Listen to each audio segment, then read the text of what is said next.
Hello there. Here I am finally. It is 6 o'clock precisely. I normally try for 5 p.m. Pacific time, 8 p.m. Eastern. And this was just one of those days where it was like trying to hop, skip, and jump through quicksand. The Mercury retrograde very much in effect right now and affecting everything I'm working on. I'm in the midst of so many projects right now, work related, and some of that's getting things ready to put up on YouTube. Um, I'll wait till some people join me here, trying to find something general to talk about. In the meantime, trying to see where I put my phone here. Here it is. Uh, hey, Kelly, thank you for joining. I'm glad to have at least one person here. Um, I'm waiting on some more people to hop on here before I start digging into any real topics of substance. I was in Europe a few weeks ago, and one of the things I do is I still have my different European cities on my iPhone here. Uh, let's see, I see like London right now, 63 degrees, but Rome, where I had just a magical time. It's still very early morning there, so it's like 76 degrees, but it's going to quickly shoot up to 98. And I'm very glad that I went to Rome when I did. I was in, oh, says here it's going to rain on Thursdays. This Thursday. This was the first time I've ever been to Europe. I was there for 2 weeks. It did not rain one single day, and that's including the time that I was in England and Wales. And I don't know if it's global climate change or what, but the ages ago when I first went to England, it was I swear it must have rained every 20 minutes I was there. I quickly learned you just always carry a little umbrella with you. And I even packed one with me in my meager little carry-on suitcase and never needed it. There were days in London and in Italy where it was like here in Southern California. You just don't see a single cloud in the sky. It was like a desert climate almost. So I don't know what's happening.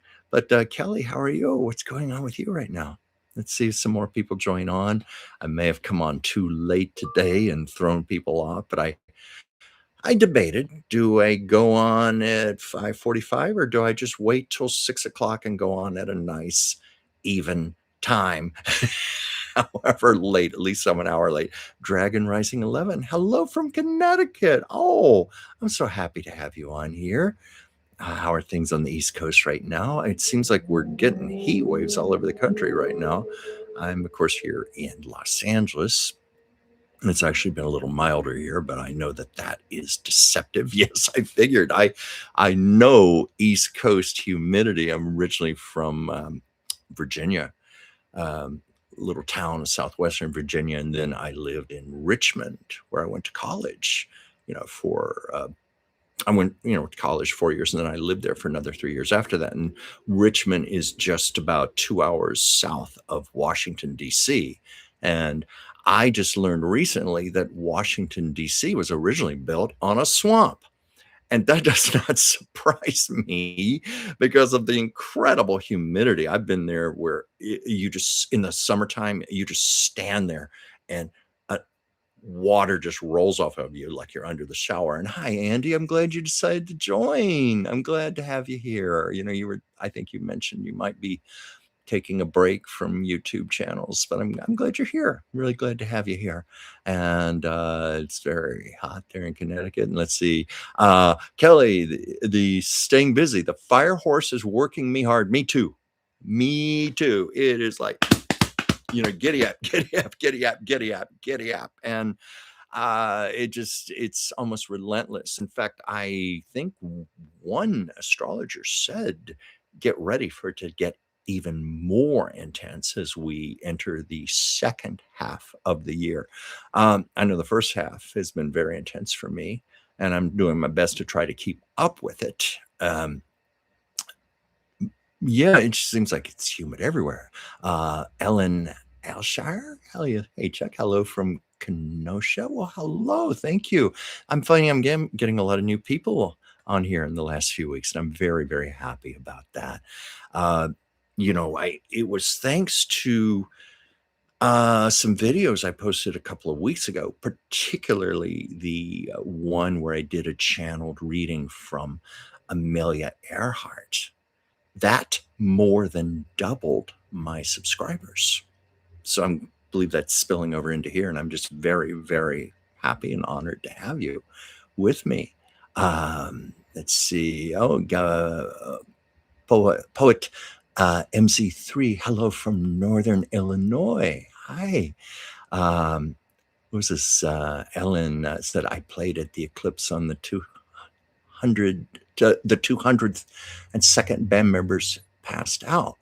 Soup for air. Oh yeah, I know that humidity. It's just so thick sometimes, and it's even hard to breathe. Um, I used to encounter it, in Virginia, Richmond, Virginia in particular, Washington, D.C. But, some of the worst humidity I encountered, oddly enough, was a few years ago. I was in London in July in London. And this was years ago, but it was still close to 100 degrees. And, it's very humid there naturally because of obviously all the fog they get in the during certain times of the year. So summertime, that translates to just muggy humidity. And I'll never forget the time I was going to go to the theater in the West End, and I wanted to dress nice, put on a tie and nice shirt and everything, and I rode the tube, the subway. And it was during peak rush hour time, and we came to an abrupt stop, and we were stuck for about 40 minutes underground in the tube, no air conditioning. So by the time I got out and got to the theater, I looked like someone had poured a bucket of water over my head. Uh, what a conversation. Andy, I still remember the humidity when I was in I was in marching band. Or do you mean marching band? I couldn't think straight because I have psoriasis, and it always made me itch so bad I couldn't relax. Oh, I'm so sorry to hear that, Andy. Did you say you were in the marching band? Is that what you meant to say there? Because I was in that also when I was in high school, and I never really enjoyed it very much. I mean, I was terrible keeping in step, marching. I'm one of those people who has trouble rubbing my stomach and patting my head at the same time and keeping coordinated. So there I am with my saxophone and trying to concentrate on what I was supposed to be playing, and also trying to focus on keeping in step. And in those days, those band uniforms, I swear, are made out of the most awful, scratchy polyester. It was like when we had to march in parades in the wintertime, you froze to death, cold just cut right through it. But when you had to do it in warm weather, humidity, it just trapped everything in. It was just, ugh, yuck. That's a memory. You were the band director, Ellen. Oh, Randy DeMel. Hi. Hey, wow, I've got a lot of nice people here. Oh, what was this, Sandy? We practiced marching band out in the hot heat outside in the football field. I remember those days. You played either alto sax or baritone sax. I played alto sax, E flat alto sax. That's something we have in common there. And you know who else we have in common with? Lucille Ball. That was the instrument Lucille Ball played, E flat alto saxophone. And of course, on I Love Lucy, she played badly on purpose, but I understand that she wasn't that bad in real life. And she used to play as a kid. I've told this enough times now. I did artwork. My original paintings hang in Lucille Ball's childhood home in the living room parlor area in Celeron, New York. And the woman who restored the house and owns it, a wonderful lady named Mary Rappaport, restored the part of the parlor where they had the piano. And, this was the era long before television. It was before radio even. During the 1920s, the family used to entertain themselves with a family band. Mother Dee Dee played the piano, and I think Grandpa Hunt played the cello, and I forget what all the instruments were, but she put the piano back where it was and laid out all the musical instruments, including Not obviously not the original saxophone that was Lucy's, but she tracked down another E flat alto saxophone, and I've always been proud of that, to have that connection with her. Um, let's see, what are some other comments here? So did you know yesterday was Mel Brooks's 100th birthday? I just got through reposting a video on my channel here. It's an older video that I shot. Um, and originally I had done it for Valentine's Day, what, 2 years ago, approximately, where I thought it'd be great to do video segments on great Hollywood love stories. And I've always been taken with Mel Brooks and Anne Bancroft. So I thought, well, today this is definitely something to put up again today in honor of his 100th birthday.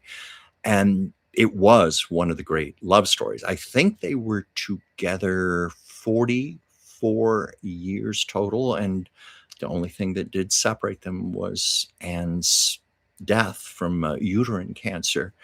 Um, they were such an unlikely couple, but yet, according to them, they were just soulmates. They were just destined for each other. There's a documentary on HBO Max. It's really sweet where they take separate interview clips, Mel talking about Anne, Anne talking about Mel, and both of them just lighting up, and talking about how uh, when they first met, I think it was a show or something they were working on, and she was familiar with his record he had done with Carl Reiner, the 2,000-year-old man. And is that right? 1,000, 2,000-year-old man. I should know that now, shouldn't I? But she loved it and she recognized him, and they hit it off. And then, according to Anne, Mel started stalking her. In the good sense of the word, I guess, but he started stalking her. He would find out where she was going to be at almost any time, and he would always manage to show up and be at the same place as her. And Anne was talking about in the interview, and she said, he was following me everywhere. And then Anne said, thank God. Thank God he was doing that. It was so sweet. And in the beginning, she was a much bigger star than him. She won the Academy Award for Best Actress. She Broadway star, Tony winner, film career taking off. Mel was just a relative nobody, but she always saw his potential. She always believed in him. She said she never doubted that he was going to be huge in his own right. But in the beginning, she, to protect his pride, dignity, when they'd go out to dinner, he couldn't afford to pay for the dinner. So she would quietly take some money and slip it under the table and hand it to him. And they married, later had a son together. But there was a story I told in my video that I thought summed up their relationship. She said, whenever I hear Mel's key turning in the door lock, I think, oh, good, the party's about to begin. Now, isn't that a story? The party is about to begin. It's like their life was just a party together. Anne said nobody made her laugh more. And she said, that's the guy for me, someone who can make me laugh. I love their story. So, check out my video. It's a little old, but I thought it still would have some shelf life to it. And, I did see them together once in person, just once. It was shortly after I moved out to Los Angeles. I was fresh off the turnip truck, and meeting celebrities was a big, big deal. I'd never done that. And I was working in Westwood Village near the UCLA campus. And that's, there are a lot of theaters there. At least there were then. I think some have closed since then. Westwood Village is not what it used to be. But they were having the premiere for a movie that night. An old-fashioned star-studded premiere with the red carpet and everything. And I had just gotten off work, and I walked down there and watched all these big, big stars walking in. And there was Anne Bancroft and Mel Brooks, arm in arm, blowing kisses to people. And sorry here. tell people not to call me, and they do it anyway. So anyway, I saw them then, and there was one other time I really saw Anne Bancroft, and I mean, really. Didn't meet her, just really saw her. It was when she was doing a play here in Los Angeles at the Amundsen Theater. Um, what was this? I think it was like 1989, 1990. It was roughly around that time. She was doing a play, a two-woman play. It was her and Jane Alexander, and I always loved both those actresses. So, I procrastinated, didn't get tickets for it, and then found out in the paper that day. Remember when we used to read newspapers? I saw in the paper it was the last night, Sunday night. It was going to be the last performance.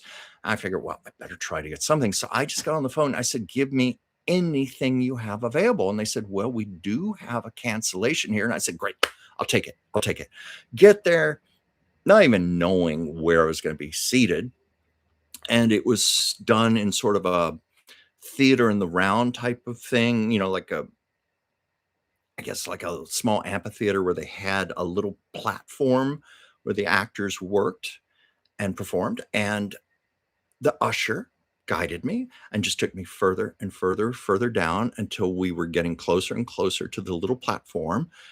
She seated me front row center. I was like 3 feet away from Anne Bancroft and Jane Alexander while they were performing. Now, that is a surrealistic experience to watch great actors like that up close. But I tell you, when you're that close to the stage, I was so scared. I was going to get a coughing fit, belch, fart, whatever. I was just trying to be so quiet, so quiet. It's very paranoid. And I didn't even feel comfortable if I had to get up to go to the bathroom or something and interrupt the performance. I could just see Anne Bancroft turning around going, excuse me. But anyway, that's my experience with Anne Bancroft. I better get back to my comments here so you don't think I'm ignoring you. I got to scroll back here a little bit. Okay, let's see. Oh boy, I got some great people coming on. People talking about a high school band and Alan, you played the piccolo. Oh, I remember the little piccolo. Let's see, piano, violin. Oh, Alan, my dear friend, Dr. Whimsy Anderson. She's, the great lady that I do 2 shows a week with on her channel, the Oracle of Whimsy, Tuesdays and Thursdays, 5 p.m. Pacific, 8 p.m. Eastern. She is striving to master the violin right now. And we've been having some wonderful discussions about it on the show, about mastery and what it takes to master anything. The heartbreak, the disappointment, the triumphs that come with that. And the violin, you probably know this yourself, is, from what I understand, I've never tried to play it, but it's one of the most difficult of instruments to master. And Whimsy just keeps sticking with it. But when she did her one of her shows on Sunday, and I was watching her. I don't know if you hear Whimsy, but I was so struck by how she kept forging through. She's getting better. She keeps making progress. But I saw her, I had a clear image of her as just like a sweet little girl. There was just something very pure about it. She just felt so at peace with that violin, and it was so good for her soul. And that's good when anybody finds their own artistry like that. Let's see. Oh, a poet. I twirled a baton because my piano was too heavy. Yeah, I think some of us found, it's kind of hard to be in the marching band with a piano unless you put that piano on wheels, maybe. That's actually a funny visual. Could that be done? Let's see what do we have here? Oh, Andy, you beat me to the punch about Mel Brooks, but yeah, isn't that great? He's 100 years old. God bless him. Randy DeMel, my thoughts about full moons. It's a full moon tonight. I want to say, no shit. Yeah, no, I'm a Cancer. all the zodiac signs, we are the ones most affected by a full moon. And this is coinciding with a Mercury retrograde. Goody, goody, goody. Isn't it fun? I have just found all hell breaking loose. That's one of the reasons why I'm only starting this show at 6 p.m. my time. It's been one interruption after another. And of course, it's a time when equipment breaks down, electronics, and sure enough, it happened with my iPad last week when it froze up and would not work. And it started filling up with all this data from the cloud that I didn't want it to fill up with, but it kept filling and filling until it just maxed out all the memory and basically rendered my iPad worthless and frozen. And I had to go to the Apple store. I had to go to the Apple store like 3 or 4 times before we got it fixed. But full moons do tend to bring out a lot of our emotions.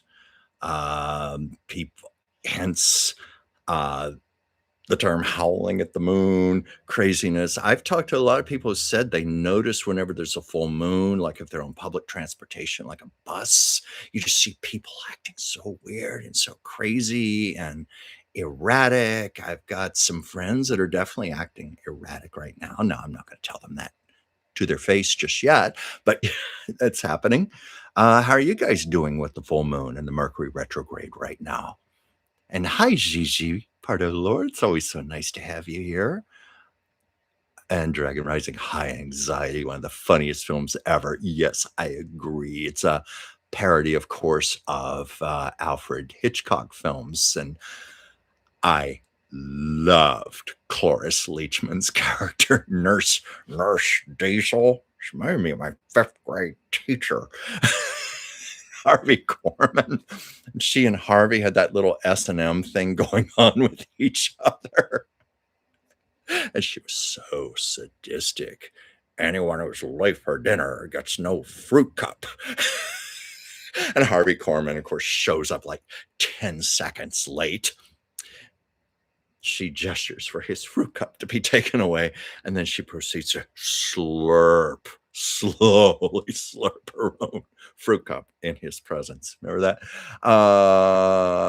This is Andy. I wonder if Mel will have a cameo in Spaceballs 2 like he did in his other movies. Yes, I read yesterday when I was reading about his 100th birthday that he does plan to do a cameo in it. He, not slowing down. And of course, there's also the wonderful documentary on HBO Max that I mentioned earlier. I think they called it The 99-Year-Old Man.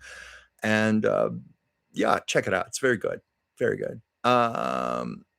Let's see. Lorraine B4182. Hey, Chuck. Hi, Chuck. My husband was also named Chuck. He died 3 years ago. Does he have a message for you?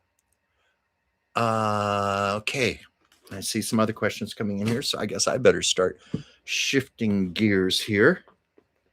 Getting out my cards and just see what comes up here. A fellow Chuck. There aren't many of us left in the world anymore. It seems like that's becoming an increasingly uncommon name. Of course, it's a derivative of Charles. And, I don't mind being called Charles so much now, but it kind of triggers me because I had a nasty 5th grade teacher. And I won't go into all that, but she had this thing where she refused to call people by their nicknames. Never mind the fact that my parents had been calling me Chuck since I was a week old. It had always been my name. No, I had to endear this snarling old witch, Charles. And she said it like that, Charles. So for years, it just sent chills down me when I'd hear my real name. But anyway, does he have a message for you?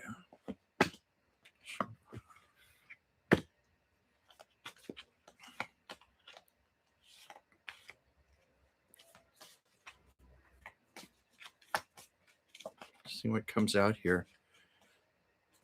Well, for one thing, he's sending you love. I can tell you that much. It's definitely love. Okay, this is just a quick reading here. If I were doing one-on-one, it would be far more in depth, but just right off the top, what touched me, what I do with these cards, I just start shuffling them and let till I see what flies out of the deck. Okay, universe, what do you want to say to me? The first two cards, partnership and love, unconditional love. That's why I said, yeah, he definitely sending you love. Everything is fine on the other side. I mean, that may sound a little repetitious when I say that because that is a common message I get. They're happy, they're doing great on the other side. And almost all cases, they are watching over you. Nice. So I don't mean to sound like I'm being repetitious, but that's the general message always comes through. But this came through unconditional love, partnerships, and love for you.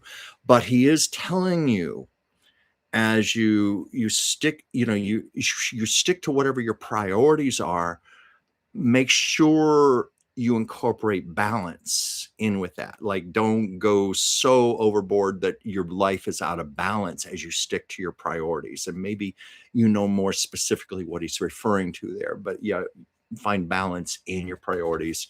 And he's sending you love right now. He's a good place. Imhurst, hi Chuck. Will Bart be okay on our flight tomorrow, Boston tomorrow? Cat, who had radiation treatments for an inoperable brain tumor a few weeks ago. And will my mother be okay while I'm gone? Okay, it's a two-part question there. Okay. Oh, Bart. I was very close with Bart Andrews, who was the author of the I Love Lucy book, and we worked together for years. That name always makes me smile. Let's see what comes out on the cards. Will Bart be okay?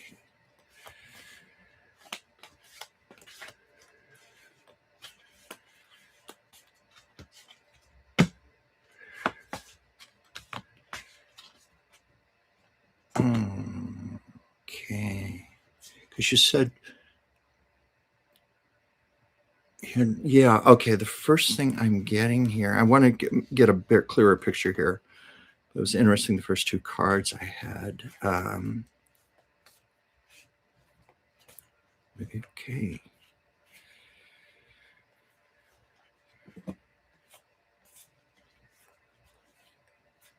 Okay. Sorry to take long here, but I want to make sure I'm getting a good answer for you here.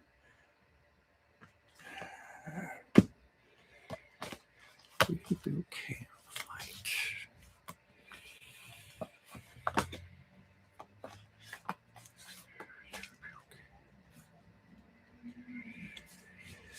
Well, okay, what was interesting, this is why I was reluctant to say this at first, but this is kind of obvious. What the first two things that came out, physical body and suffering, and this could be just referring to the ongoing health issues of Bart, your cat, and but definitely there's suffering in his physical body that's going on. You're facing some big decisions, what to do. But as far as the flight goes, I'm getting, you're going to have to, it's going to be restrictive. You're going to have to take a lot of measures with Bart to keep him comfortable, to get him through the flight. I think he'll make it, but I think, there are going to be some restrictions. He's been suffering his physical body, and you're making decisions on what to do as far as the treatment and how far to go with this. And that's a hard thing to do because I've been there myself. I had a Siamese cat before the one I have now, Sasha. His name was Charlie. No relation to my name, but anyway, he was Charlie, and he had cancer, and he was 14, and I had to make a lot of ongoing decisions for him, like how far to go with the surgeries before it was just too much. And I was even doing things like coming home and from work, pureeing cat food in the blender, putting it in a syringe and force feeding him, shoving it down his throat and squirting it. And he was telling me, it's my time, let me go.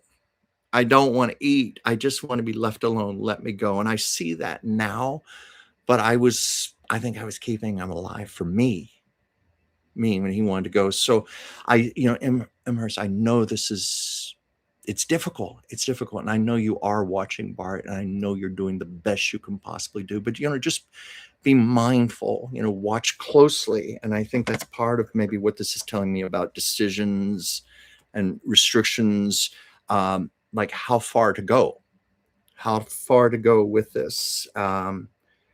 Before it's too much, and when it is perhaps it's time to go. And I don't want to say it is, but I'm just saying for you're going to have to watch that carefully. I best I can tell, I believe he will be okay on the flight tomorrow, but it may not be easy, and may be some complications there. I hope not. Now, will your mother be okay while you're gone?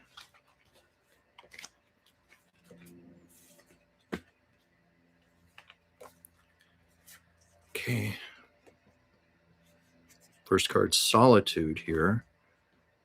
I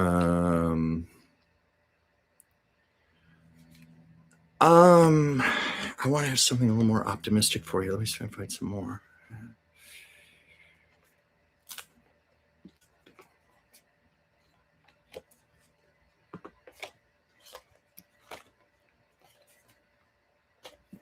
Should be all right.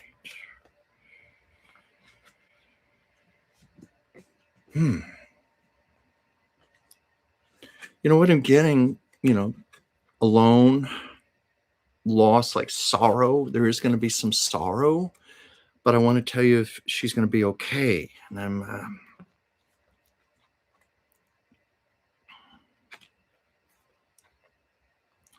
it's going to take. I think she'll be all right. It's going to take some self-control on her part, her self-esteem, knowing that she's okay. But I could see where there will be some sorrow while you're gone, and she's going to feel lonely, solitude. Does that help any? I want to have, my nature, I want to have happier answers for you, something more positive, but that's just kind of what I'm getting right now.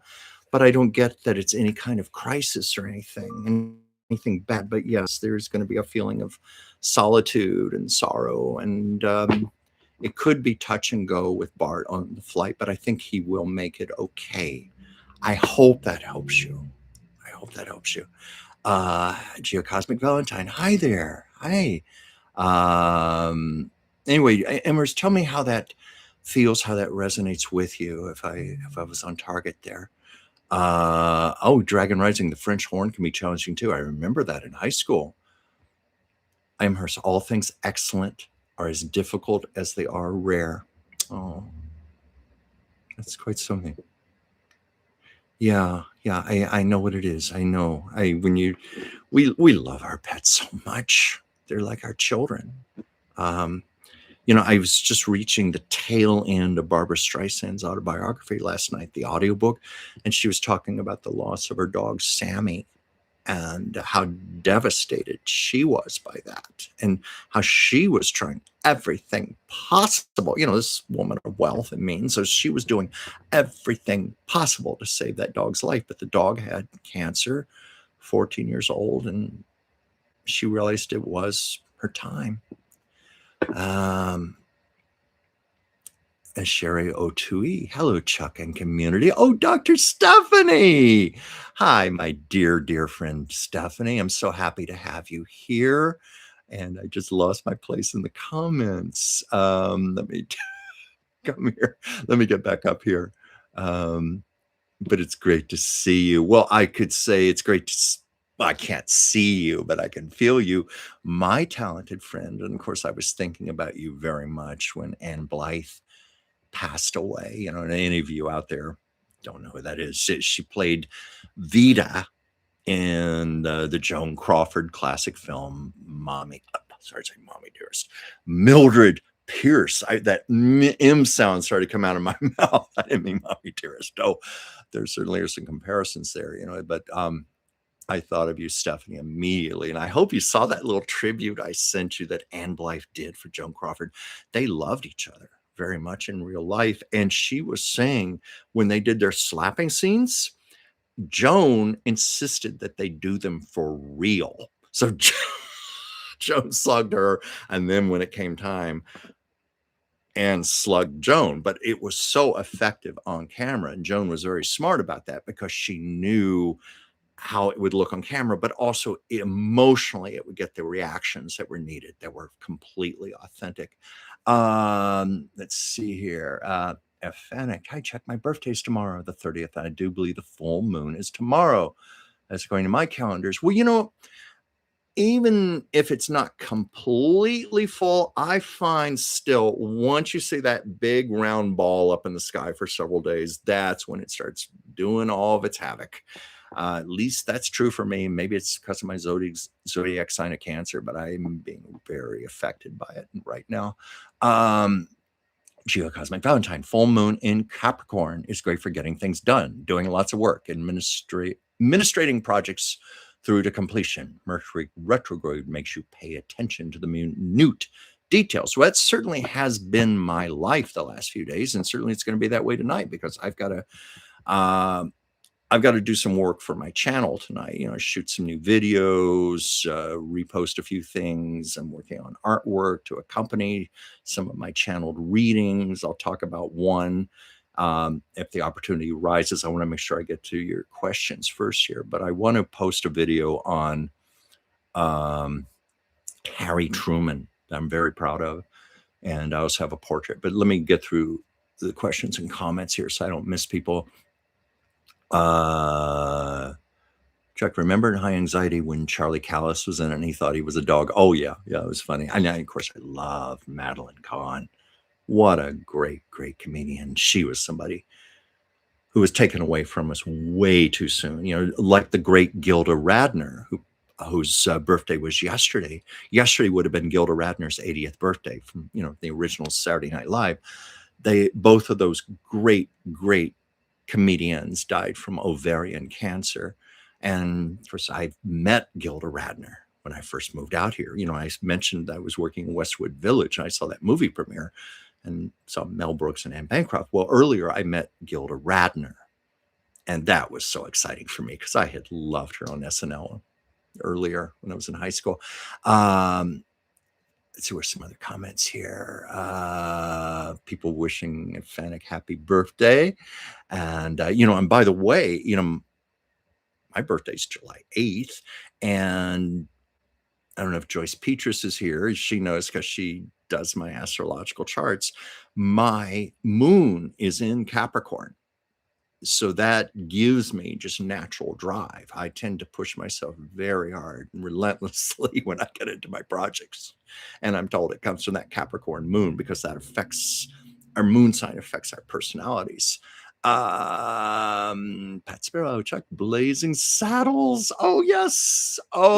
That's probably Mel Brooks's. Well, I want to say his most beloved film, but then I tend to think that might be Young Frankenstein. It certainly would run a close second. And then, of course, the producers. I mean, he's a treasure. He's a treasure. Fanatic Chuck, how's the Marie Antoinette reading going? It is going. I want you to know I have made some attempts to reach out to her, and I have been getting glimmers of messages. It's not complete, and I want to stick with it. She's one of the tougher ones I've tried to contact. And I also want to double check that I'm getting an authentic reading from her and not somebody trying to pretend to be Marie Antoinette. So far, I believe I am getting her. I do believe that, but it's, I don't know if it has to do with what's going on astrologically, the retrograde, but it's kind of like a radio signal that comes and goes. Sometimes she comes in, sometimes she doesn't. But I've been getting glimmers of things where she wants to address things like parallels with the French Revolution and what is currently happening in America now with the power of the people standing up and revolting. Surface impressions I'm getting thus far about Marie Antoinette. I feel her humanity. I feel a lot of great humanity from her. Gentleness.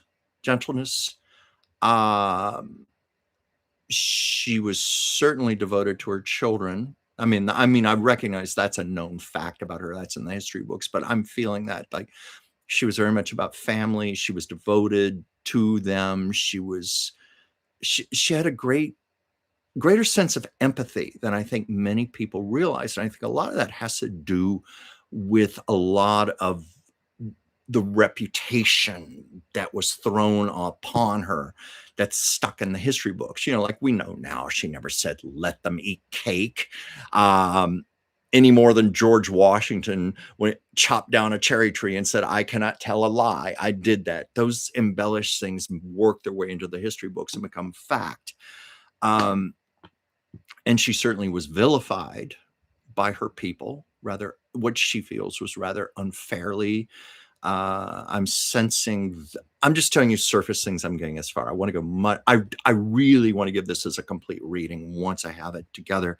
But I'm also feeling like she was a little mystified by why things happened to her, because in her opinion, the French monarchy actually, she felt, stabilized the people and gave them something constant to hold on to. And of course, the French people did not see it that way when they were revolting. So I'm going to keep working on that. But that's where it is right now in this moment. Um, I try to be honest as I possibly can. If I'm not getting a message, I will say it, or if it's maybe a little incomplete, I'll say that also. It's like when I did the Amelia Earhart reading, I'd say 75% of the people were just wonderful in their comments. But then I had some dissenters. I had people calling me names like, you're a fake, you're a charlatan. One person said, you should be ashamed of yourself. All that. That has to be expected. That comes with the territory. I think any of us who do this. But Amelia Earhart was being purposely enigmatic with me. Like, she didn't want to reveal everything. There were things she wanted to keep to herself. She wanted to keep that great puzzle still alive before she finally conceded some information to me. But I had people criticizing me, saying, well, why didn't you ask her this? Why didn't you ask her what happened, how the plane crashed? Did the plane run out of fuel? What about her navigator? All these specific questions. And yes, of course, I wanted to get answers like that, but she didn't want to say. There were things she did not want to tell me. I reported as authentically as I could what I received. And people were criticizing me, for that.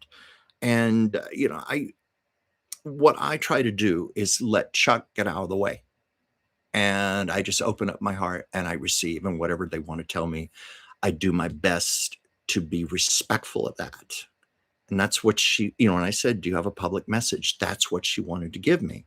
But when I didn't answer all of the questions because she didn't give me the answers, I had one person say to me, well, isn't that convenient? And I said, sir, if I wanted to be convenient, don't you think I would have just made up some lies and stuck them in there answering those questions? I can assure you that'd been a lot more convenient for me. But I wanted to be an authenticity. So that's why I'm being truthful. This is all I'm getting on Marie Antoinette thus far. But I have every faith she's going to come through. But I do want to make certain it is her and not, because sometimes spirits will imitate. So I've got to be careful there. And I don't have it to read just yet. That's my answer, Fanny. Let's see here. Go through more comments. I'm going slowly so it doesn't go blip. Oh, yeah, Andy. Charles, George. Yes, I remember, of course, the Carol Burnett show. Oh, the Oracle, Whimsy. Hi, Whimsy. How do your finances look for July? I'm happy to have you here.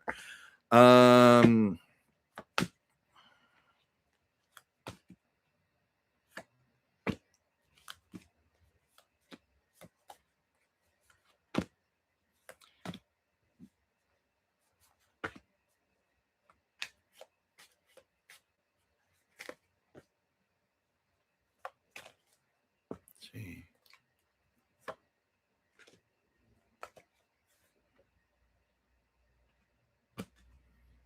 Well, now this is interesting because you, Whimsy, of course, you're very much a life force. You have the power within you to to magnetize anything you want. You have to always remind yourself what a life force you are.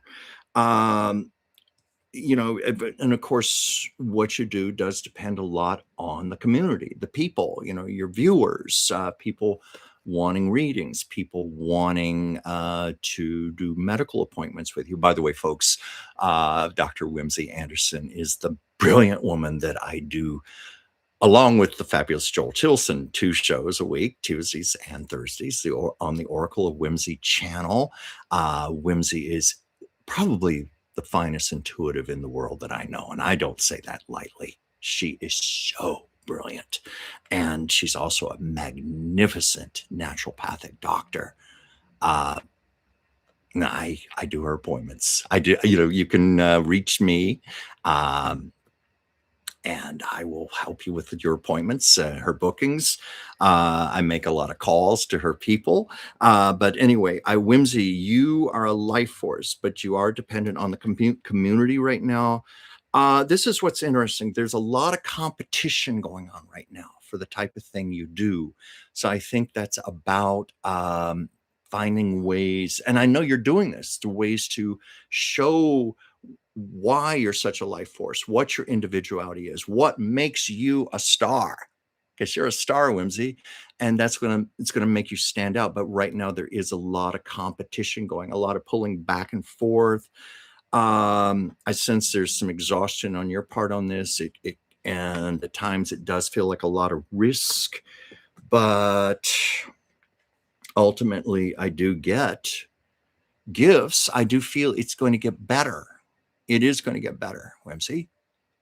But keep in mind, there's competition, and you are a life force. And I think a lot of this starts with yourself, just like I have to remind myself. A lot of this starts with me also, and my own life force, and my own ability to magnetize and create what I want in my life. And I'm there along with you. But anyway, Whimsy, you're brilliant, and I'm glad to have you here. And of course, Whimsy and I traveled together to Europe recently, and I think it just brought us closer together. And it was just a reminder of just how brilliant and magnificent you are. Kelly Jackson, yikes, my battery is getting low. A wonderful weekend, everyone. Well, Kelly, thank you for joining. Could you please do a short reading for your birthday, a Fanic? Okay. Let me shuffle these cards here.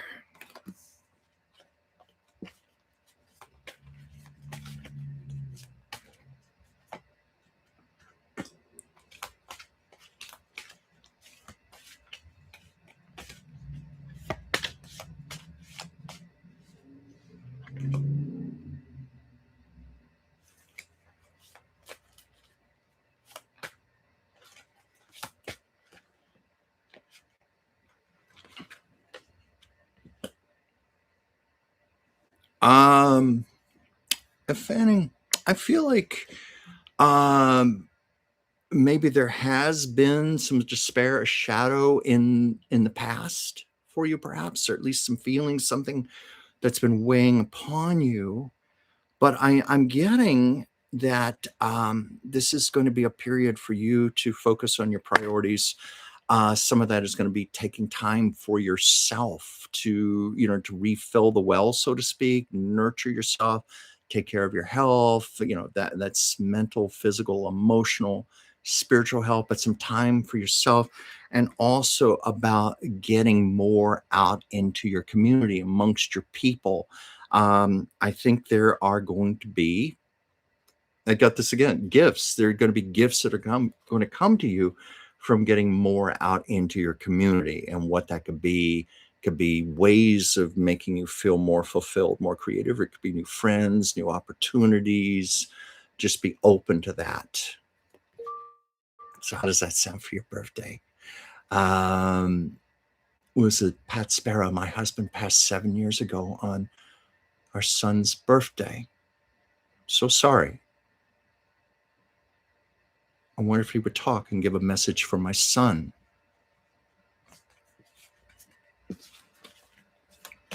Okay, let me just shuffle here.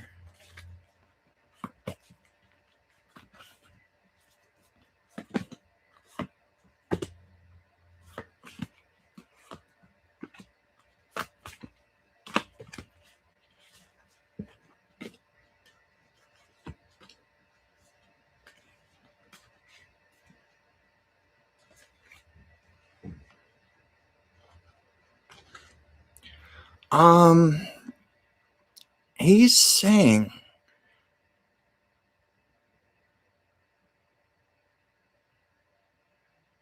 for your son, and this comes up a lot when I have loved ones wanting to communicate. They always say, work on your intuition so you can hear me better because I'm always trying to come through. I'm always trying to guide you. And yeah, so intuition came up. Uh, he's telling your son, be careful, just be careful of any kind of deceit around him. Just be mindful of that. And also, um, he feels your son should look to his sense of invention, his sense of creativity. That's going to make a lot of things possible. And also, and this comes up a lot from time to time, always to be very appreciative of life. I hear this a lot when people go to the other side. They remind us here, really appreciate what you have there, why you have it, the people in your life, the opportunities, the beauty of your life, the subtle things that we tend to take for granted. Really be conscious of having appreciation. So I hope that resonates. How does that sound? Um, Chuck, if you click on the questions, they will appear on the screen. Try that. Actually, no, that didn't work. That didn't work. In fact, it covered up the questions when I did that. I'll have to check into that. Let me try it again. No, it's not working. I wish it did. Okay. Oh, no, no, don't apologize for the two-part question. I just hope that I answered that to your satisfaction. I wanted to have something happier for you to tell, but that's what I was just getting. But I think ultimately it'll be okay. Yeah. Oh, and Imhurst, you have pain and anxiety meds for Bart. That was interesting. I got that physical body card and suffering. That's where, I'm the messenger here, and I almost didn't want to say that to you, but I know I had to tell you what I was truthfully getting. Um, let's see. Let's see. Oh yeah, looking forward to watching that HBO Max doc on Mel and Ann. Yeah. Oh, thank you, Imhurst. Thank you. I wish I'd been a happier reading. Okay. Oh, it was on target. Thank you. Thank you very much. Okay, let me go back here.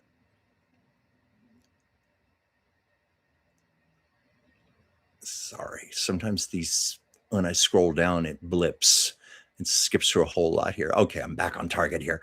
But I do hope it goes well. And as Kaloa SF was saying, I hope Bart is flying with you on the plane and not in the baggage compartment. I was assuming that you had a seat for him, so that'll go a long way in keeping him comforted and feeling more secure being in your presence. My own cat, and Whimsy knows this, went through a big, big crisis when I was gone in Europe for 2 weeks. She got very depressed. And Whimsy, you remote viewed, and she was like, what did I do? What did I do to drive him away? Where did he go? We are their whole world. I was talking with someone who said their veterinarian told them that and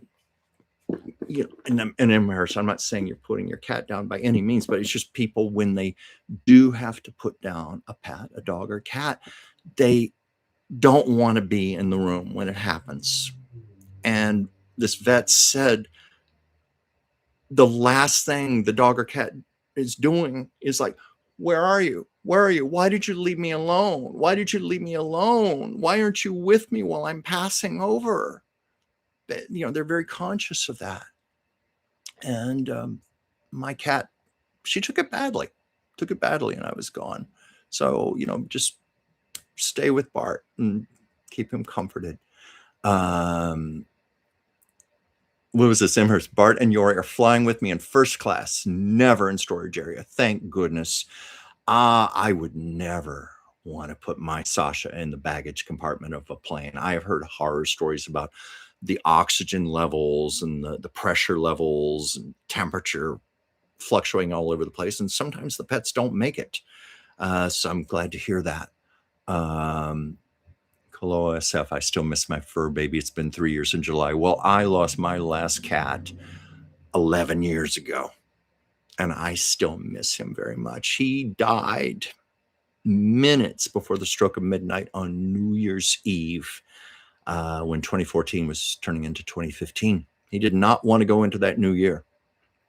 It's like I was saying, I was doing all these means to keep him alive, force feeding him pureed cat food and putting him through surgeries. And ultimately, he left on his terms. But I cried and I cried and I cried, and I still get upset when I think about that. I still miss pets from. I have a cat that died in 2001 that I still miss, that it still feels like a void in my life. Those little souls mean everything. They're like our children. But enough of that. Let me move on here. Imhurst, I splurged on the flight so it would be more comfortable for them. Well, God bless you for doing that. You've got a good heart and soul.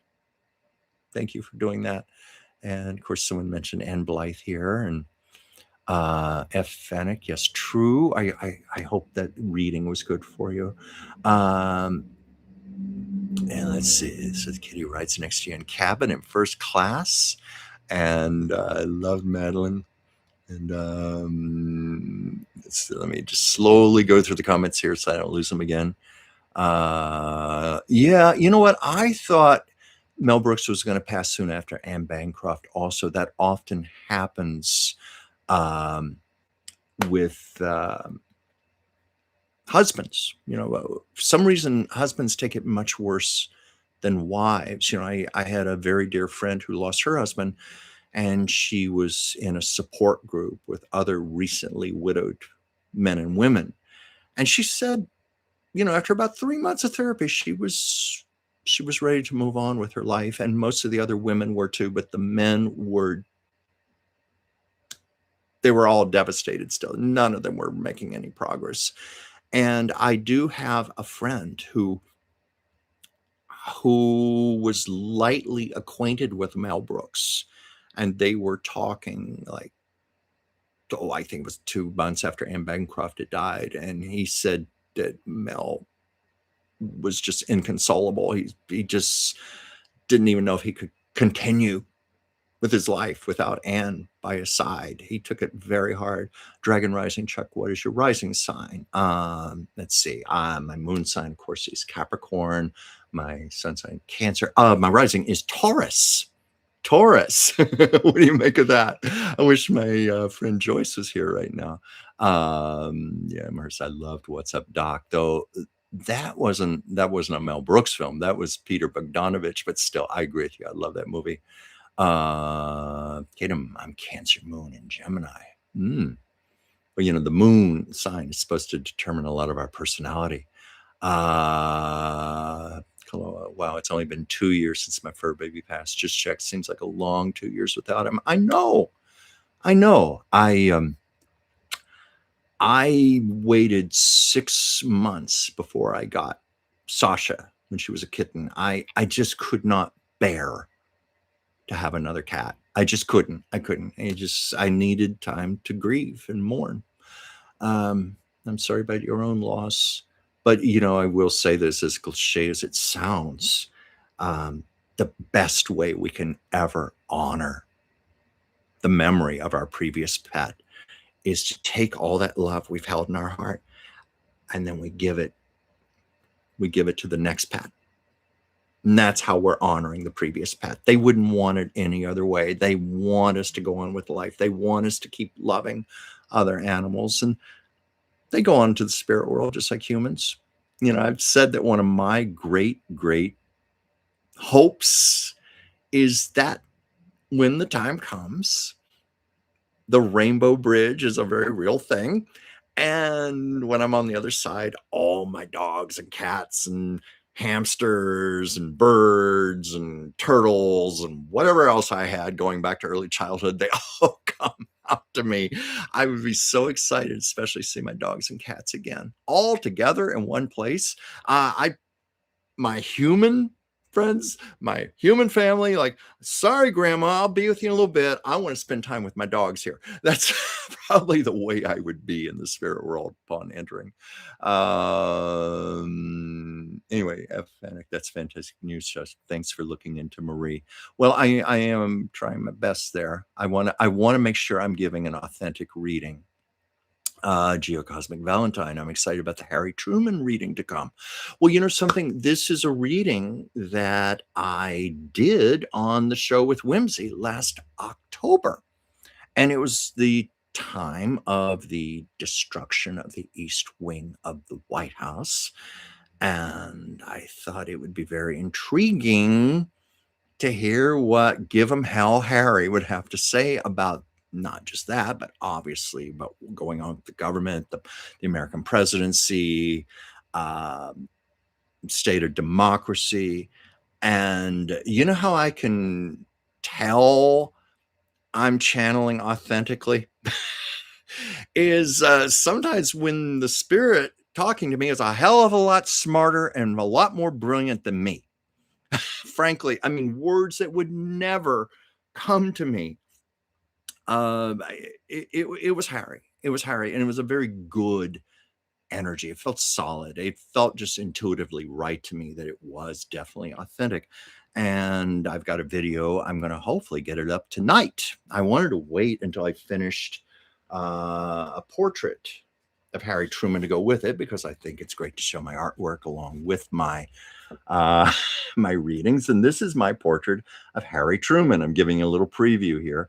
This was done with watercolor and colored pencils laid on top of it. And, and I tried to put his energy into this. Now, that doesn't mean I just totally just channel a portrait out of my head and it just comes out on the paper. No, there was some confusion about that when I had my, yes, I'm all prepared here. I had my Amelia Earhart to go with my reading. And I said there were 25% or so of people writing me some not so nice things. And one person said, well, that's from a well-known photograph.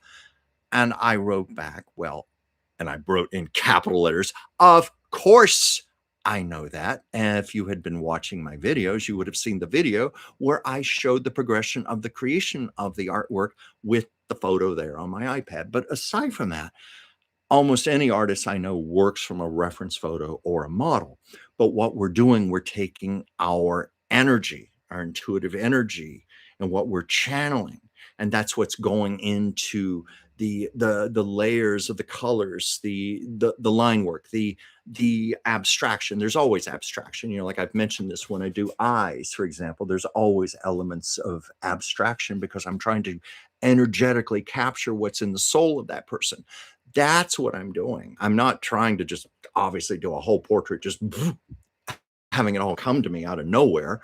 So I have to recognize not everybody understands this. And sometimes that's where you have to take a deep breath and just be patient and be calm and try to explain things in a mature, rational way. But yes, the Harry Truman reading, I'm very proud of that one. I don't know if I should read some of it here or just wait until I put up the video. I want to make sure I'm answering people's questions first. So I don't want to deflect too much. So let me see what else I've got here. I do have it on my iPad that I could read. It's really good. And something else I'm going to tell you, because Harry Truman was such an inveterate speech maker, politician, his whole life. He was, I did this original reading back in late October and I pulled it out, thought, well, okay, can I still use this? Can I still make a new video for my channel? He started helping me edit it. He actually said to me, okay, you know what? Let's take that paragraph out. Let's take that paragraph out. Let's take this last sentence here and move it up and connect it to this sentence here. Now read it out loud. Now, that is a lot tighter. That's a lot more concise. I like that. That works better. It's stronger and more effective this way. So I did get a little revision there, a little tweaking, and I that's kind of what's going on with the Marie Antoinette, where she's coming and going in and out, but she's giving me revisions. That's why many times when I do a channel reading, it just flows out of me. And then there are times where I have to just take it as it comes and edit and revise. And I was grateful to Whimsy for reminding me of this, that when I am doing a channel reading, I am sometimes using my own words because I'm interpreting. That's the key word, interpreting what I'm hearing. Sometimes when it comes to me, it's abstract. It's more like abstracted feelings, and I'm having to put that into words, tangible words. And then other times I will literally hear the words. I will literally hear the sentences. I told you one of the best examples of that was when I channeled Joan Rivers after she died, the day of her funeral. I've told this before, but I think it's one of the best examples of a lightning fast sentence coming to me when I found out that she was being cremated instead of being buried. And I heard her loud and clear. Yeah, I had so much plastic surgery, I didn't burn, I melted. No, I never would have made up a line like that. That was Joan Rivers. That was definitely Joan Rivers, but boom, that came to me. So that's an example of how sometimes it does come to me. And sometimes when I get really into it, like with the Harry Truman, it just flowed. It just flowed. The sentences were just coming. He had a lot to say and a lot of things to say about democracy, the state of democracy, but he also offered optimism and hope for our democracy, comparing the metaphor of the White House being torn down, but the White House being rebuilt more structurally sound, which did happen. It was burned down in 1812. It was during the Truman administration. And I didn't even think about this when I was channeling him, how perfect he was to talk about this, because the White House had to be completely gutted out during his administration. He and his family had to move to Blair House, and they kept the walls standing, the facade of the White House, but the whole inside had to be just gutted out. And they had to take the pieces, almost like pieces of a jigsaw puzzle, catalog everything, archive it, rebuild, but also put things back wherever they could, restore the interior of the White House. But he pointed out they made it stronger, better, stronger, ready to survive more generations because of that. And he was comparing that as a metaphor to our to the presidency, to our government, to a democracy. Like I said, I know it was him because he's a hell of a lot smarter than me, a lot more brilliant than me. I just was almost taking dictation. So I'm proud of that. But let's see, what else do we have here? Kato, my friend, said Sofia Coppola's Marie Antoinette movie is better if you watch it in French language. I don't doubt that, because it's almost like when I do a channel reading, I have to. It's any of you who speak more than one language and you know what it is to translate that language. You're not literally just going word by word by word. Sometimes you have to take the essence of that sentence and then put it into words. So I don't doubt that about it being better in the French language, because that would be truer to Marie Antoinette. An example of that, I went to a production of the opera Turandot a couple of years ago with a friend from Italy who's obviously speaks fluent Italian. And they had the subtitles projected, English language subtitles projected at the top of the stage. And he was telling me after the show, they had, because, he's fluent in English as well. And he said they had to cut so much of the language, so much of the beauty of the language. The expression had to be streamlined down into these short little English sentences. And he said because he could understand Italian, it was so much richer for that very reason. So I'm sure that's true with what you're saying about the Marie Antoinette movie. And Andy Radu, rest in peace, Clive Davis, Alan Greenspan, and James Burrows. Talk about threes,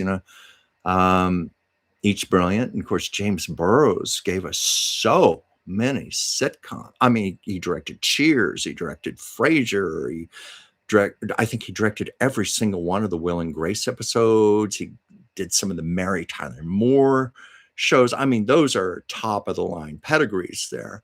Alan Greenspan, Clive Davis, I certainly don't have to go into their brilliance here. I want to, hey Chris, how you doing? Was a fanic. Some like to play tricks, to be sure. Yes, that's definitely true. Like when Whimsy and I do our show, we always do our prayer of protection beforehand, the empath's prayer. I do that myself whenever I do readings. You have to be trained to recognize imposter energy or negative energy when it's coming in, even when it's kind of subtle. You have to really be conscious how to recognize that, to not invite that in. And I really, really strive with all my heart to give authentic readings before I put anything up, because I'm putting my own self on the line, my own reputation. So I want to know in my heart of hearts, I've done everything I can to do the checks and the balances. So that's why I said that about Marie Antoinette. I want to be sure it's her. And Andy, I had mentioned about Anne Blythe.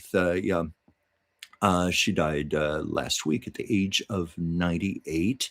And of course, very, very famous for playing Vita in Mildred Pierce. That will be the role that will always stick with her, the ultimate bad daughter.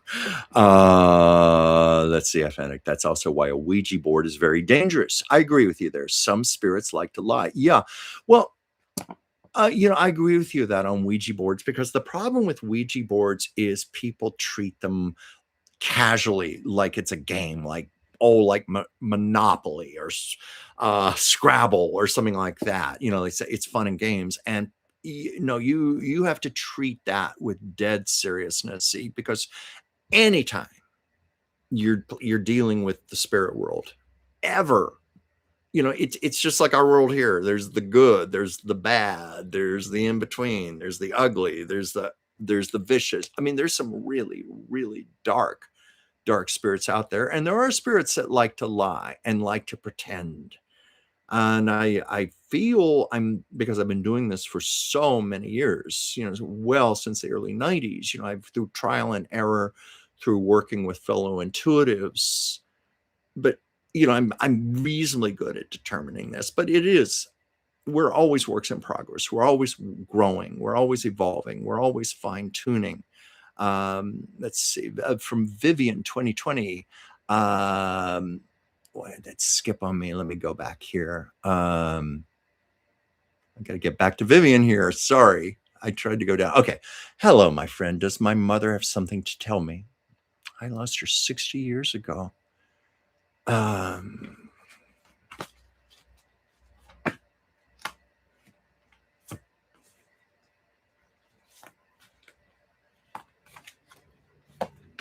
Okay.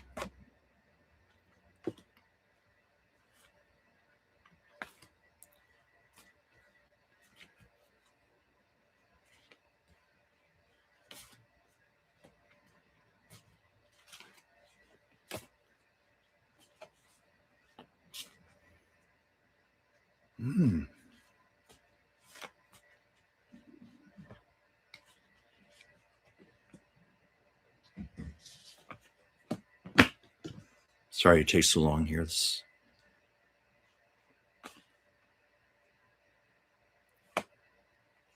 Okay. Now, I realize I'm going to sound like the broken record here, but again, they almost always want to tell me this, pay attention to your own intuition. I had said that earlier, but I find with these spirits, they're very close with us, especially when it's a family member like your mother. They're always trying to communicate. They're always trying to come through. They always have things to say. So again, just reminding you, pay attention to your intuition. I got that same card I got earlier about appreciation. I don't need to repeat that. It's just, be really appreciative of what's here right now, where you are. I hear that over and over from people in the spirit world. They didn't appreciate enough when they were here. So they're reminding you, please, please appreciate. But the biggest message for you is have unconditional love for your self-esteem, your self-worth. Really know that you're all the love you need, in within your self-esteem. She's maybe a little concerned about that wants to remind you to really love yourself, really build your self-esteem, your self-worth, and really appreciate your life while you are here, and listen out. Like what I do, I always tell people, and I'm starting to put this in my videos, you all have the ability. This is nothing exclusive. We all have the ability to hear from the other side. So just pay attention. Like I said, I think I said this to you, Andy, but your mother, it's, when my mother came to me the day after she died, and I could feel her laughing, happy, out of that body, out of that sickness. And I say to people over and over, if you want to know what it's really like, it's like having your back turned, but a specific person's energy when they're in the room. We've all had this experience. You have your back turned, but you can feel that person in the room behind you. And as I said, like to my mother, I knew my mother's laughter. There are just certain energetic things that are unmistakable that only you will really know. So be on the lookout for that. Let's see. Let me get back to my comments here. Let's see. Oh, who was caring for my cat while I was away? Well, the marvelous Anastasia Pavlov. I know a number of you are familiar with Anastasia from her own live streams. She's very busy right now with a new job that she has, so she doesn't have time to do her live stream. But she graciously came here every day to take care of Sasha. I wanted to keep Sasha in her home environment. I didn't want to freak her out taking her to a place where you board them and, a veterinary hospital or something. They just put the animal in a cage for 2 weeks. I felt that would have been far worse. So I wanted her to be in her home. So Anastasia graciously came here. Sasha loves Anastasia. So I thought that was going to make the difference while I was gone. At least here was a familiar person that she loved. But no, Sasha wanted daddy and was mourning for me the whole time. But I was grateful to Anastasia for that. And I'm trying to find ways to repay her kindness. One of the things I'm doing right now is working on a portrait. She has a boyfriend she wants to surprise with a gift. So I said, you know what? Let me do a portrait of him and you can give it to him and say, you commissioned this portrait. Was this Pat Sparrow? Thank you, Chuck. I understand for him believing in himself and how emotionally creative he is fits. Blessings. Thank you for telling me that. Randy DeMel, life can be such a bitter pill. How can you have gratitude when things aren't going well? That's a challenge. But, and pardon me if I'm speaking in cliches here, but sometimes it's those bad times, those times when things are not going so well, that really make us appreciate the times that are good when they do happen. It really helps us to recognize it better and have deeper gratitude for it. And also, I'm a big believer that there are gifts within everything. And, my great acting teacher, Dee Wallace, years ago was always big on that, finding the gift in any situation. I remember one day I was really bummed because some asshole had taken a knife and cut my convertible top, just slashed it right down the middle. And even with my insurance, I was going to have a very big deductible to pay. And first thing Dee said to me, "What's the gift in this, Chuck?" I had to think about that one. What's the gift in that? But almost anything does have a gift. Anything that makes you think, anything that wakes you up, provokes you, stimulates you to look at something in a different way, perhaps. That's something everybody has to ask for themselves. What is the gift in this situation? But sometimes for me, that's where gratitude does come. Because, I told you I keep journals. I've kept journals for like 40 years and I document my life and I write honestly, like if things are really bad and crappy, I write about it. I put my anger out, my sorrow and everything. It's all on the page there. And then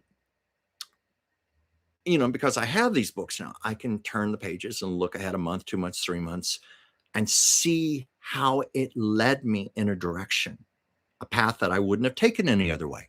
And 3 months, 6 months later, I'm like, wow, look at all the good that happened because of that bad, what looked like a bad thing at the time. It spurred me into action, and I accomplished something that I didn't think I could have done otherwise. And hence the gratitude. Um, what was this, Kalola? Yes, I told them as they pass. I've had 3. My boy decided to pass at home, and I had to give him the dose that helped him go. Oh my God. I don't know that I could do that. Well, I guess if I had to, it's just when you're thrust into the situation. Oh, and the vet was on the phone with you. Well, my heart goes out to you having to do that, but you were with your boy. You were with your boy, and you made his transition much easier. Oh, you know, um, my cat, died on New Year's Eve, and because the next day was New Year's, I had no way to do anything with his body. There was no way to cremate him, which I wanted to do. And when you live in Los Angeles in the middle of the city, you can't bury an animal. I found that out with my 2 of my previous pets from years before. There are all these citations you can get if you're caught burying an animal in the city, and plus there's very little space other than public parks, which is a major no-no, and certainly not so much yard, but ultimately that's what I did. I had a friend who did let me bury first the dog and a few years later the cat in his backyard because he knew how much it meant to me. But with Charlie, I just decided, no, I'm going to have him cremated, but you couldn't do that on New Year's Day. So I had no choice, but people think this is horrible, or other people understand it, but I had to wrap his body up in a lot of plastic and I put him in my freezer. I did not know what else to do. I just didn't know what else to do. And so that's what I did. And then January 2nd, I took him to the Pasadena SPCA. And I don't know what they charge now, but at the time, this was 2015, it was only $65. And they did a beautiful job. The people there were so compassionate. And I got his remains back a few days later, and it was in a beautiful little tin and a velvet drawstring bag with a little silk flower on top, which I still have. And I was so grateful for that, because a lot of, I guess what you call them, pet cemeteries or whatever, they will play on your emotions. And I've known people who have spent hundreds and hundreds of dollars to get a pet cremated. And I want to say it right here. Go to your SPCA. I believe they still do this. They will do it for a much more affordable cost and do a beautiful job. But I just remember I was with friends January 1st, who kind of talked me through it, and I was like, okay, he's gone. But then came January 2nd, and I had to take his body and put it in a cardboard box. Someone had given me a boot box to put him in. And I thought of the irony of it, because when I got him as a kitten at the pet store, they put him in a cardboard pet carrier. And I thought, I brought him into my home in a cardboard box. Now I'm taking him out in a cardboard box. And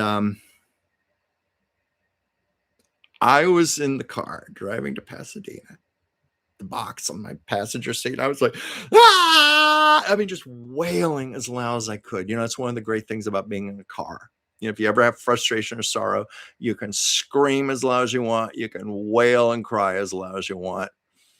And if there were people passing me on the freeway going, well, what's that man doing in the car? Well, whatever. I was crying my heart out. That was so hard. And when I went into the SPCA, I was just a mess when I handed over that box.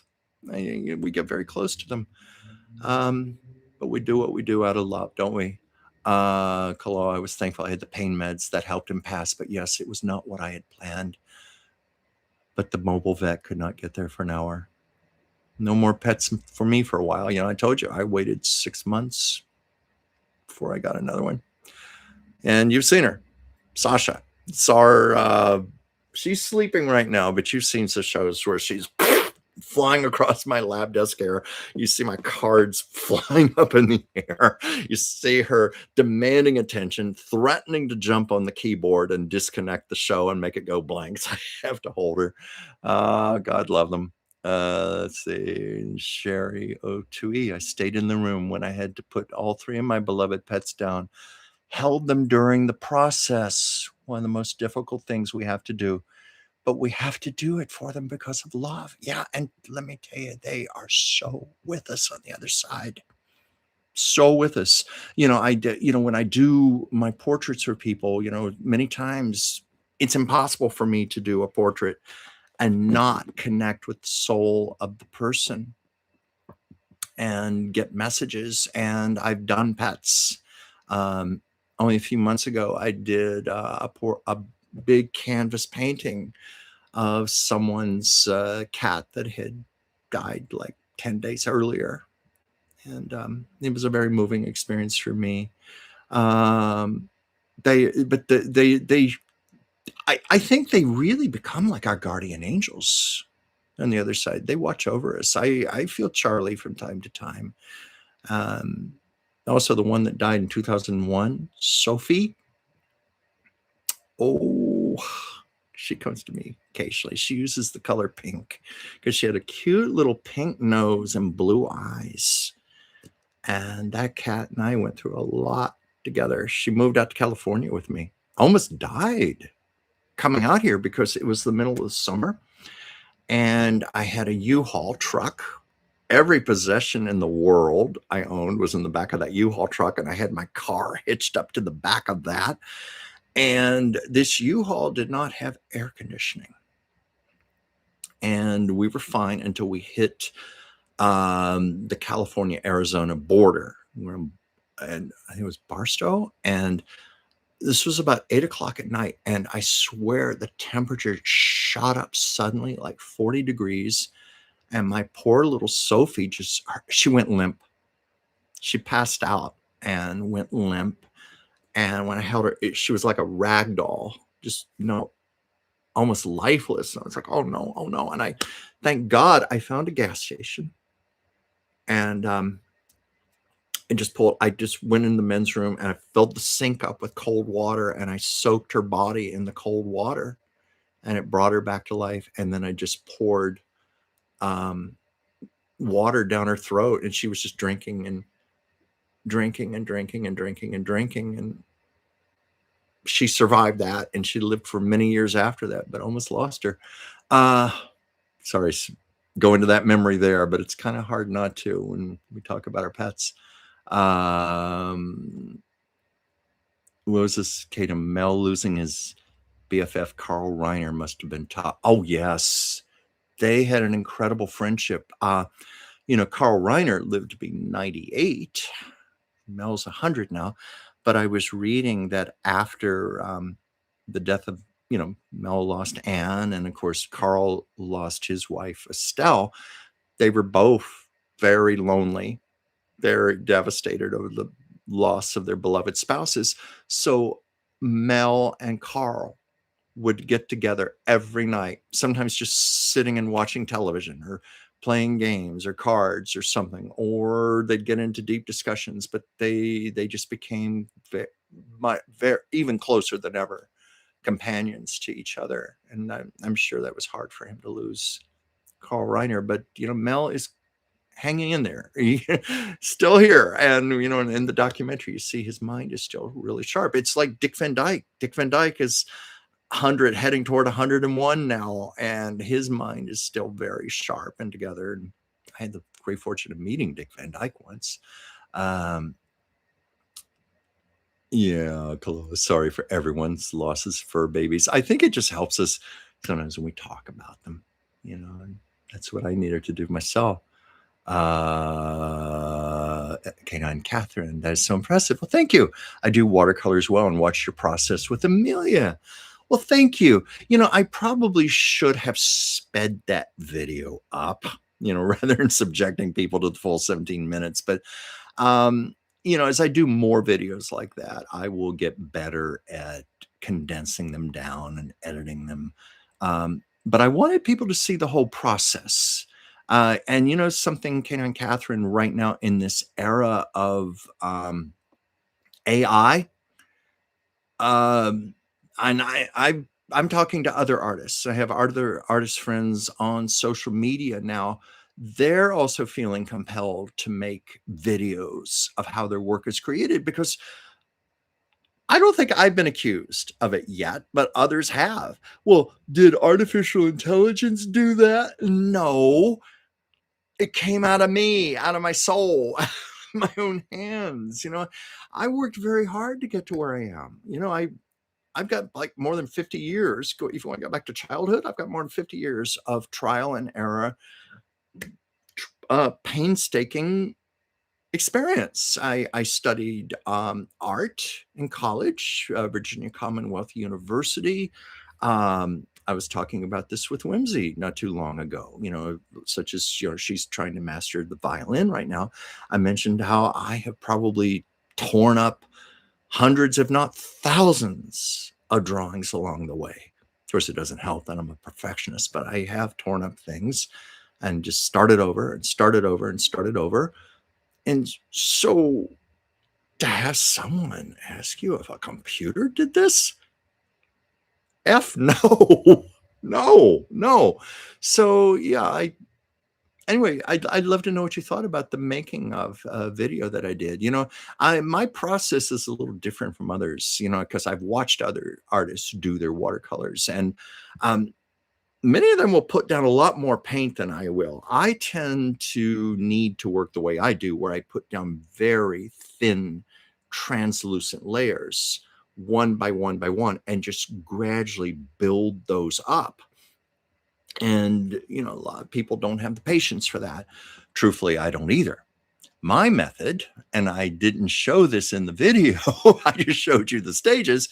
I take a hair dryer, one of those 1500-watt hair dryers, and just and dry it. I can dry a layer in about 30 seconds or so, and then I'm ready to put down the next layer and then dry that, and same thing. But I mean, like something like this, it's not unusual to have 60 or more layers of watercolor. Harry Truman,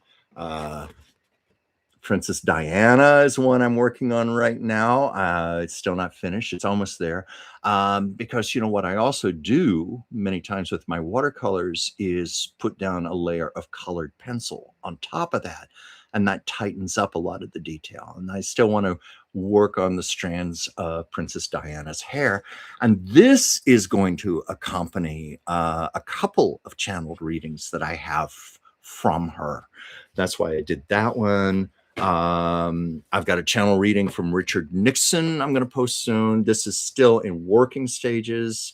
Normally I don't like showing work like this. I haven't even worked on his hand yet. I'm still working on the face. But I'm sure any of you artists know the most important thing is you want to capture the energy, the emotion of the person. And oftentimes that's far more important than technical accuracy. That's why sometimes I abstract a bit in my portraits, because I feel there's a lot of energy in the abstraction. One of my favorite people to channel is Jacqueline Kennedy Onassis. And here's one that I'm working on. It's almost finished. I say almost because I know there's some more layers I want to add to it, and I still want to work on her hair. Shown it before. And then, of course, this is from a famous photograph, obviously. I'm, again, not claiming, I'm just channeling these completely out of my head. I do work from reference photos. But I like this picture of her. I loved her beautiful smile. Whenever Jacqueline comes to me, it's always nurturing, loving, almost motherly energy. And I would say that almost everything she gives me is just personal between the two of us. She gives me a lot of advice on my own life. She was truly grace under fire. I certainly don't have to explain the reasons why, but She, let's just say Jacqueline, and I call her Jacqueline, so Jackie, and I do that as my own little tribute to her. She's fine with Jackie. Everybody called her Jackie, but she once said to me, "Oh, I love the name Jacqueline. I wish people had called me that." And I said, "I'll call you Jacqueline." That's my little way of honoring her because she's been so gracious to me. And sometimes when spirits come to me, they use a color, and in her case, she uses teal blue a lot. And this, of course, the outfit she was wearing was white, but I purposely dressed her in teal blue as a tribute to that. And sure enough, teal blue cup here. Well, it doesn't show in the light here. Trust me, it is teal blue. And that's not the reason I chose it, but it's a coincidence. I have another video. I have to shoot this still. This was from God, look at my hair. I had read on Whimsy's show a few months ago from Ruth Bader Ginsburg. And I may see if she will come to me again, like Harry Truman, see if she wants to tweak what she said. Does she want to take a little out? Does she want to add a little bit more? Or she may just say, leave it alone. It's okay as it is. Because she was very, I've said this before, she was almost like one of those school teachers that shakes her finger at you, very no nonsense, very tough. Don't waste my time. Get to the point. That's her personality. You see, souls go to the other side. Their personalities are very intact. And she is working very hard over there on the other side, very much concerned about what's going on with our country right now, our democracy. But I've got a portrait of her in the works, and I'm still working on, because this is one that I really want to get it right, because she's such a complex soul. I want to capture that complexity in her portrait. But this is what I have just thus far. Keep in mind, I'm going to be adding more layers of watercolor onto this. This is just a work in progress, but I want you to see what I mean about the eyes. The eyes, I was astounded when I looked. I didn't realize how much green I saw, hazel and green, but I also saw like little flecks of yellow, little flecks of blue. And I'm still working on those eyes to try to capture all of that intensity and intelligence and brilliance in her. And the perfectionist in me feels like I still have a little bit more to go on it. But that's my watercolor portrait of Ruth Bader Ginsburg as she stands right now. This is work in progress again, but I have a channeled message from Eleanor Roosevelt that I read last fall. And again, I know it's real, because it's far more brilliant than anything I ever could have come up with, anything I ever could have written, far more intelligent than anything I could have done. It's Eleanor Roosevelt. I know that. So I wanted to have a portrait, and I just started on it. I don't even want to show it because I got a lot more work to do, and I better get back to my comments here. But yeah, it's always exciting to talk about my art, and it's something I'm passionate about. Let's see. Oh, thank you, Andy, about Harry Truman. Also sad when Rob Reiner was killed last December. Oh, dear God, what a tragedy. What a tragedy. I don't even know what to say about that. And I have not even dared to try to tap into that, contact him. There's still a lot of tragedy and darkness around that. And sometimes when they pass over, they don't want to talk to shit. I found that with Diane Keaton. Because, for Whimsy's show, I thought it'd be fun to have a message from Diane Keaton. Well, no, she was polite, very firm, but polite, but basically respect my privacy. And if I'm going to talk with anyone, it's going to be with my two children. So I respected that. And I haven't tried to go back to her again. I don't know what would happen with Rob Reiner. And also, I am just reluctant right now because it just intuitively, it feels too soon to me right now. Okay, let me slowly go through these. Danny, yes, Joan Rivers, what a legend. Oh, she's wonderful. She comes to me. She also, Anastasia, she channels. And one of Anastasia's dreams is to be a stand-up comedian. Well, guess who has been coming through, giving advice here and there, and unrivaled, raucous, mince no words, Joan Rivers. and I got to meet Joan about roughly 5 weeks. Well, it was 6 weeks before she died, but the last week of her life, she was in a coma because of the botched procedure on her throat. The I don't think she got enough oxygen. The anesthesiologist goofed, or the surgeon. It was tragic, and I know there was a big out of court settlement. But basically, I always think of her as having died 5 weeks before, not 6 weeks, because she told me she was out of her body in the coma. She had already left her body, and she was watching over everything. So that's why I always think of it that way. But she would talk to me. She talks to me whenever I call upon her. And somewhere I've got a message from her. I guess I could read from that for a future video, but I'd like to get something fresh from her because she comes to me easier than most. And also, she gives me, I told you Jacqueline uses teal blue. Well, Joan Rivers, she doesn't do this so much anymore. Now she knows I recognize her. But in the beginning, and I think a lot of us who do this, like I said, we all have the ability. We have to worry that it's not our imaginations, that we are receiving something authentic. And so I would always ask for something tangible.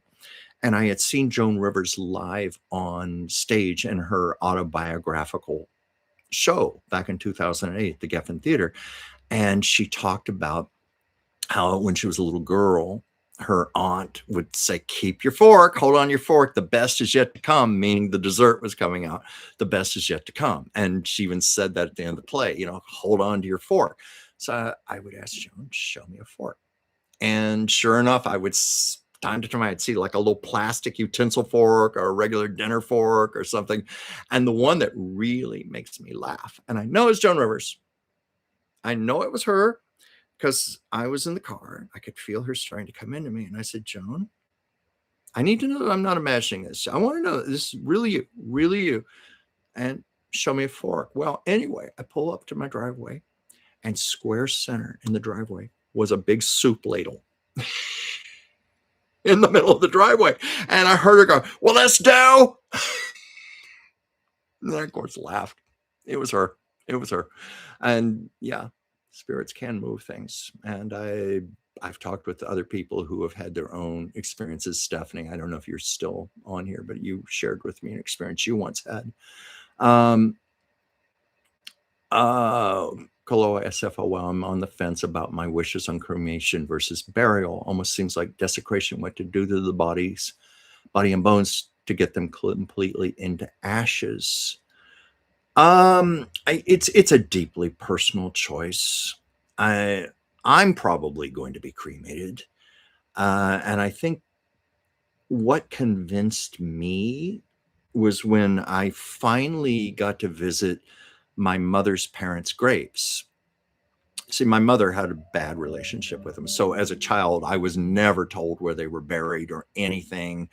I had to find out after her death. My father finally took me to the cemetery, and it was so neglected.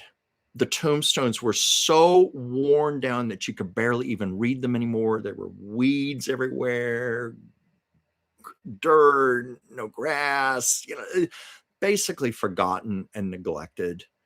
And I thought, I think I'd rather just my ashes just be scattered to the breeze or taken to a beloved place, and let that be that. Because once your spirit leaves your body, it's like our body's like our car. It's our vehicle that does very nice things for us while we're here. But once we leave it, it doesn't have any purpose anymore.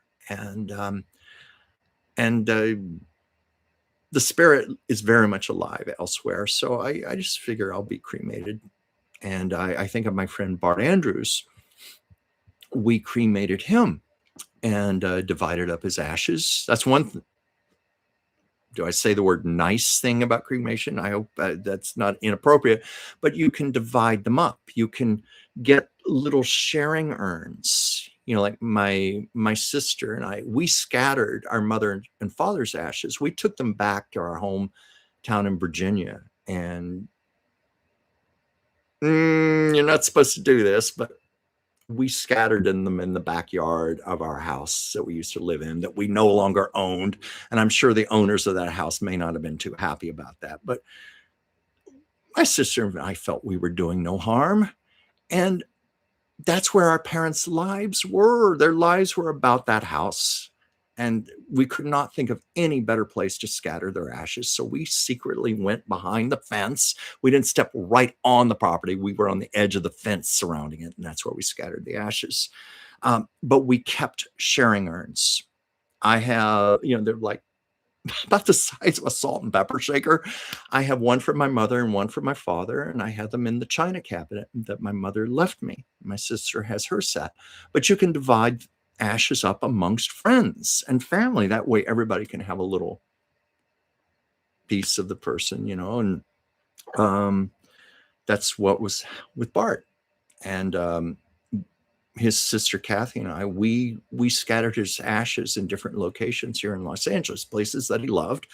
But one of the places I suggested was the back of the I Love Lucy soundstage, because Bart wrote the I Love Lucy book. It had like 26 printings. It was what he was known for, famous for. He used to go on talk shows like David Letterman, The Today Show. He was the Lucy expert. And once Bart showed me the back of the soundstage where they filmed the show for the first 2 seasons on the 6600 block of Romaine Street in Hollywood. And it's right along the sidewalk, right along the street. And the reason for that is because there used to be an audience entrance, for the studio audience to come in to sit in the bleachers to watch the filming of the show. It long since has been sealed up, but you can see the crack outline of where the entrance used to be. And because there's a sidewalk there, there's also lots of grass. So I suggested we take a big chunk of Bart's ashes and put them behind the I Love Lucy soundstage. I think he really would have liked that, and I got to think where I'd want to be scattered. Like I have a very dear friend. She loved Europe. She loved France. And her request to have her ashes taken to the countryside of France and scattered to the wind. But it's a personal choice. It's whatever feels right to you in your own heart.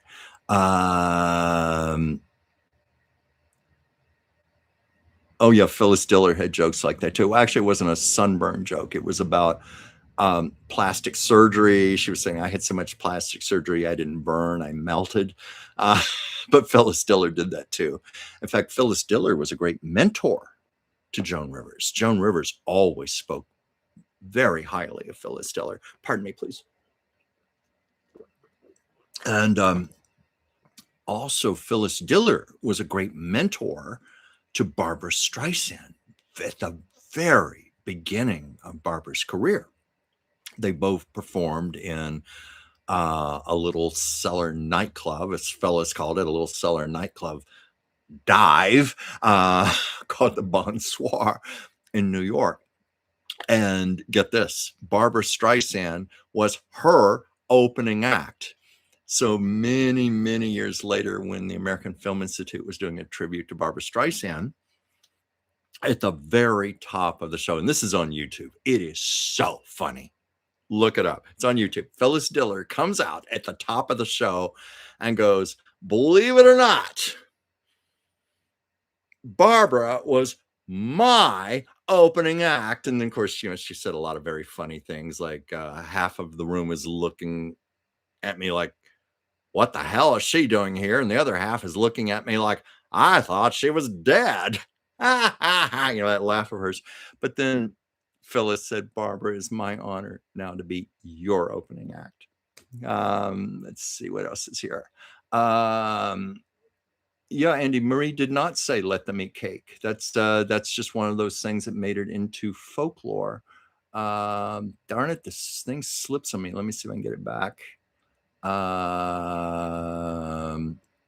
Okay. Oh, I missed a whole bunch of comments here. So sorry. Let me get back here. Let's see here. Yeah, okay, here we are. He said Marie didn't say let them eat cake. Well, What about all the times where you heard George Washington slept here, George? Yeah, all that's mostly fictitious too, just like the whole cherry tree thing. Um, oh, and Phoenix. So it was not in current French, the Marie Antoinette movie. That's interesting. I wish I were fluent in French. I wish could speak any French. Frankly, I don't. I just don't seem to have a talent for languages right now. I'm trying to tackle Italian, and I'm having a lot of mixed results with that. Joanne Corbett, 1903. Should I continue with my current recreational pursuit? You say it's your recreational pursuit. Well, without even pulling a card, my first question to you is it giving you joy? Is it giving you happiness? Does it give you fulfillment? Those are the first clues I would go to right there. I would ask myself those questions. Um, I don't know what your recreational pursuit is, but let's see here. Should you stay with this? Okay. I would say, it's very important to do something that stimulates your imagination and your creativity, stirs your creativity, your imagination, and you need to stick to what your priorities are. And I think part of the priorities are what I said. Ask yourself those questions. How are you enjoying this? Are you having fun with it? Is it stimulating you? Do you feel like you need more challenge?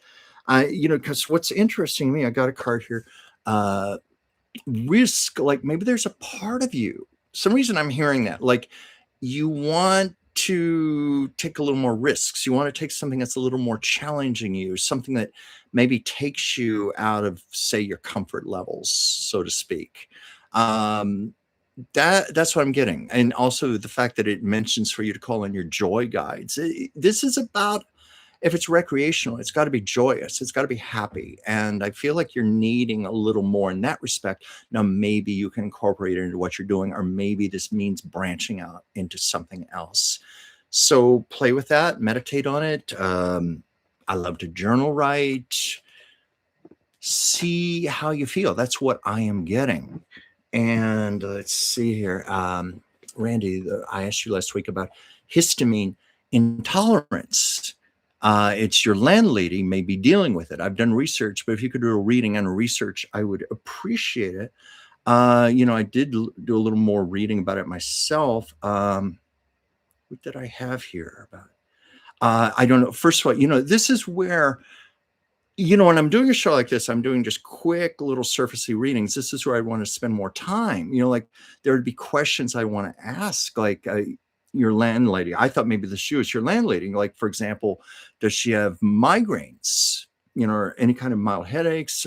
What's her skin like? Like, is she getting itchiness? Is there any kind of flushing, nasal congestion, hives? Believe it or not, digestive issues can be part of this with histamine intolerance. Is she going through any kind of rapid heartbeat, dizziness? And also, are her symptoms worsened after eating? And I do know that sometimes it can be a deficiency in an enzyme, and diamine oxidase. Diamine oxidase. That's it. It's abbreviated DAO, and that enzyme has been found to help to break down histamine that's in the digestive tract. It's not going to help so much with histamine already in the body, but it's in the digestive tract. And also, there are supplements I could suggest. And again, please keep in mind, this is just very, very general without knowing all of the circumstances here. But, the enzyme that I mentioned, the DAO enzyme, that can help when taken before your meals to help break down histamine from the food. Vitamin C helps to lower histamine levels in the body. That should be very safe. Vitamin B6, copper, quercetin, it's a bioflavonoid that's found in plants and in citrus. That can help to stabilize release of histamine in the body. And also, if this is indeed digestive gut related, probiotics are always important. And really, probiotics are just important for any of us. It's essential to life. So I'm just giving some general advice here, but that's what I would have to say on that topic. If that's of any help to you, Randy, I hope it is. Kalola, I have that, Randy DeMel. Once you figure out that that is what you have, you can modify diet. Yeah, as I was just saying, diet, and it really helps symptoms. Spring is worse, but it's all manageable. And I think that's where things like the quercetin would be particularly helpful. Quercetin is wonderful for a lot of allergy related symptoms, which of course can heighten in the springtime. Let's see, Joanne Corbett. I keep journals too, but I destroyed most of them. I've had other people tell me that. I have a very dear friend who told me recently that he burned all of his journals. I was like, no, why did you do that? But he said, this is what I hear from many people. Well, I'm scared and I die. Somebody's going to read my journals. you know, I've thought about that. I think it crosses every one of our minds, but I don't intend to burn my journals. My feeling is, what the hell? Once I'm gone, is it going to really matter that much? It's just like as we get older, you know, I think most of us find this out. We typically don't have that many F's to give anymore. There's a lot that used to affect us when we were younger that we just don't care about right now. We don't care. And I have a feeling after I'm dead, I'm really not going to care. You want to read my journals? Read my journals. This is who I was. I don't think I said too many bad things about people. I'd have to look back on some of my journals. I may change my mind, but I don't think they're that awful. But it's a private decision. It's highly personal and up to the individual. You would be able to, if animal is vocalizing and actively dying. Oh, thank you for your kind words. You're very welcome. And yeah, they vocalize. I have Siamese. I've had nothing but Siamese cats. I have one right now, as you well know. The one before, Siamese cats. I swear those cats learn your language and they start talking. I find like with Sasha, she's so emotionally expressive with her meows and her sounds that I can understand what she's saying. And also, I can look in her eyes. And I think that's true for many of us. We can look in our pets' eyes and know what they're saying to us. Oh, they love us so much. It is really some of the purest and most unconditional love we will ever know in our entire lives. Good friend of mine said, you know what?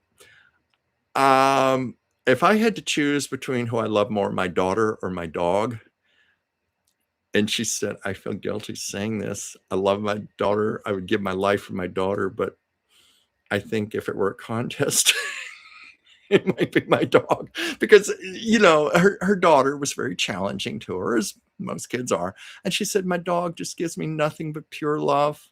That's all I ever get. Just pure, uncomplicated love. But she was a little sheepish admitting that. And that's something most people would never admit to. Okay, let's see. What else do I have here? I got to move through these. It's getting almost 8:00 here. Oh, yes. Sasha was very much meant for me. I told you, I'm convinced that Charlie, my last cat, sent her to me. I'm convinced of that. Yeah, Joanne, my pets are with me when I sleep too. Well, my pet. Say that. I mean to say that in plural, though there have been times in my life where I've had pets. You know what my peak was? This is embarrassing to admit.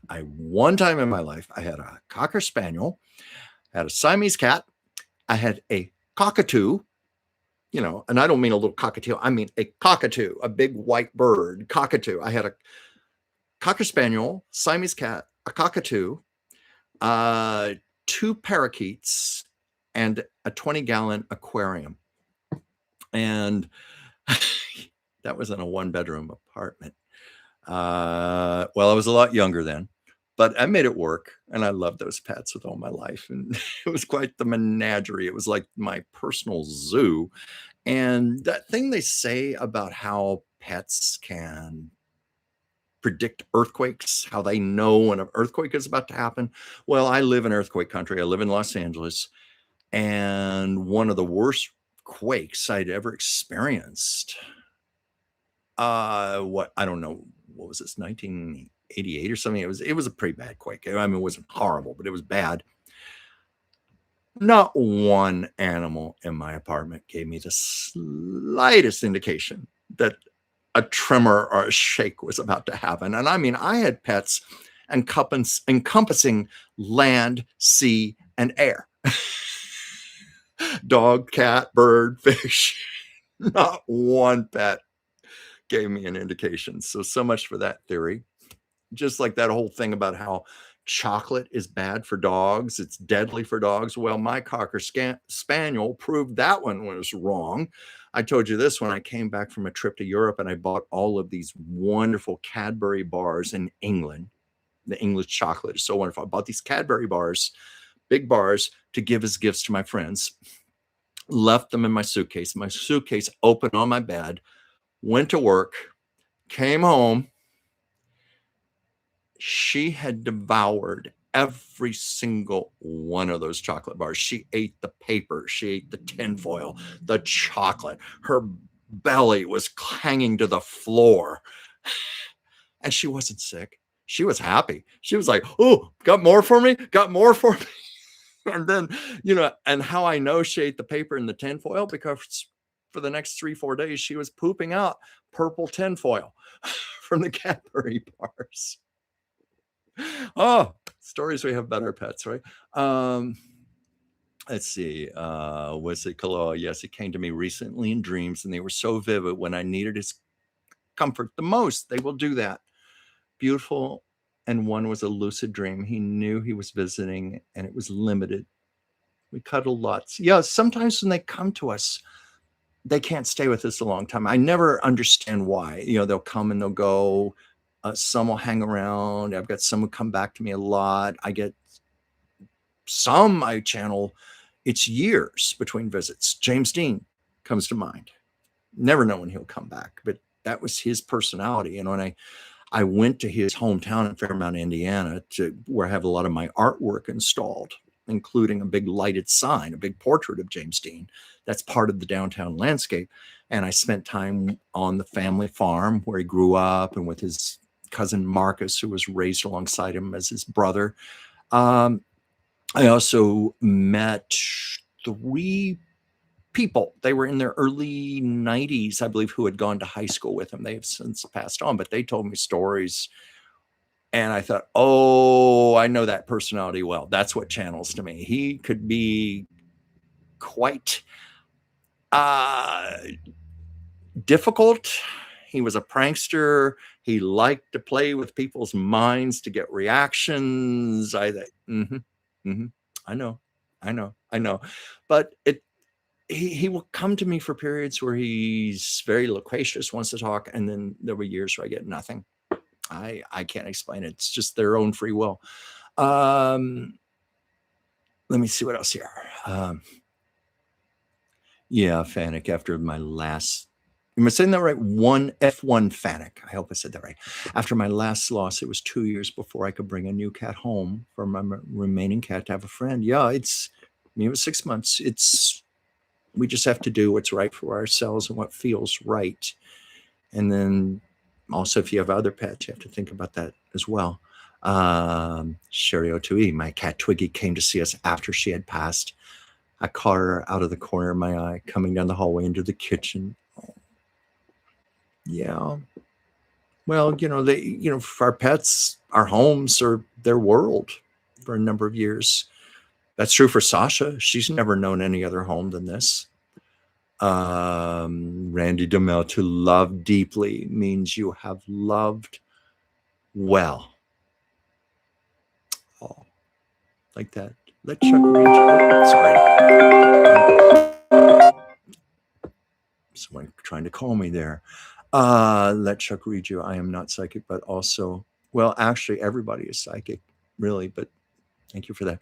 Electric read you. I'm not psychic, but also LL may want to see immunologist to rule in or rule out a mast cell disorder. Yeah, I can do that. I'm being careful here because this is treading into medical advice, even though I do have a license as a naturopathic doctor's assistant. But nonetheless, when you're just doing it casually, like a reading like this, it's there's a lot of responsibility there. So I little reluctant in making an absolute diagnosis or anything like that. But let me see what the circumstances just say to me. That's why I was just reading on some possibilities there, and also some nutrients that I know would be safe to take, and as well as the enzymes to approach. But obviously, it's something that needs to be checked by a doctor. It's something that's specific. But should see an immunologist to rule in or rule out a mast cell disorder. My first instinct is I don't need to pull a card to tell you yes. Yes, I would definitely go see an immunologist to rule out things, have some tests done to know conclusively what's going on. It's so funny. I take what cards jump out. Physical body. Yeah, yeah. I think definitely go to a proper immunologist and get the proper tests conducted to conclusively know what's happening. Kate and Catherine, I'm working on a portrait of my friend's dog who passed as we speak. Oh, I hope that's going well for you. Pets are quite interesting to do. I don't do them that often unless I'm requested. Such as stop that call there. In this case, it was the person's cat, and it was more rewarding than I realized because they definitely have souls just like us. And when you go into their eyes, I was going to say earlier when I'm doing a portrait, the thing for me that I consider non-negotiable are the eyes. You can abstract a lot of things. You can be less than perfect technically, as long as you're getting the essence of the person. In fact, sometimes those are better portraits when they're a little rougher and looser and capture that energy. But for me personally, I have got to get those eyes right. If they are not right, that's when I tear up the drawing. Or if it's a canvas, I paint over, get the white out and start over again. The eyes have to be right. They're the first thing that I do in a portrait. And then I work outward from there. I want to get those eyes right. That's non-negotiable. But it was amazing, this woman's cat, what was going on in those eyes, the intensity. And I certainly know that from my Sasha with her beautiful, I'm not saying this because she has blue eyes, but nonetheless, they're these beautiful sapphire blue eyes, and there's so much intelligence, so much personality going on those. It's a little like what I said about, I was thinking about Ruth Bader Ginsburg, how I'm still working on the eyes because there are just so many little colors in there. And I don't feel like I've done it just yet. There are a lot of artists who would stop at this point. I'm a perfectionist. I really want to get those eyes right. So I'm going to keep on working. And that's where I usually get out the colored pencils, or I take a very fine brush where I can just dabble those little subtleties in there. And then sometimes I get out graphite. I've even done things like a ballpoint pen, a big ballpoint pen. I wish you could see, I had this portrait here. I did a share, all the long strands of her hair. I did a lot of that with a big ballpoint pen, and people couldn't believe that's the method I used. But whatever it takes to get the results, it's the finished results. That's all that matters. I had a friend who was going to start taking art classes, and the teacher wanted everybody to buy this very expensive $200 sable brush, insisting this is one of your tools you have to have, this $200 sable brush. And I wrote him back. I said, that's bullshit. That's bullshit. I said, first of all, because I was an art major in college, I always suspected the instructors were getting a little commission or a kickback from the local art stores because they would always suggest to us the most expensive things, the most expensive paints, brushes, pens. And I went along with that. I didn't know any better. And what I have found over the years on my own, I've just gone back to my basics. My basics are big ballpoint pens, number two yellow school pencils, colored pencils. I'll buy a whole lot of them for like $6 at Michael's. Um, I rarely spend more than $4 on a brush. And you know what? People criticizing me for that, and all I say is, well, then why don't you look at my work and look at what I accomplish with those materials? And so I was trying to tell my friend, you don't need a $200 brush. You don't. But I'd sooner die than pay her $200 for a brush. But he didn't listen, insisted he had to have it. And I said, well, you know what? If that $200 brush inspires you, then it will have done its job. If it makes you feel more like an artist, it makes you feel more abundant, it makes you richer. I'm that way, frankly, with my Mont Blanc fountain pen, which you could call an extreme extravagance. I love it because I love journal writing. I love to channel with my fountain pen because I love the flow of the ink. I love the elegance of the pen in my hand. It just feels rich. I'm very visual as an artist, and so it inspires me in my writing. So maybe that brush would do the same. Uh, I'm going to go off on too much of a tangent there. Oh yeah, F1 Fanic. That is so true. There are people now who cannot read an analog clock or even write in cursive. And also, I don't know if you've ever seen those videos where they take, one of those old, sorry, I almost had a contact lens fall out my eye there. Pardon me. An old rotary dial phone, and they'll hand it to teenagers. What's this thing? What do you do? How does this work? They don't understand the dial on it and stuff like that. Blinking my contact lens here.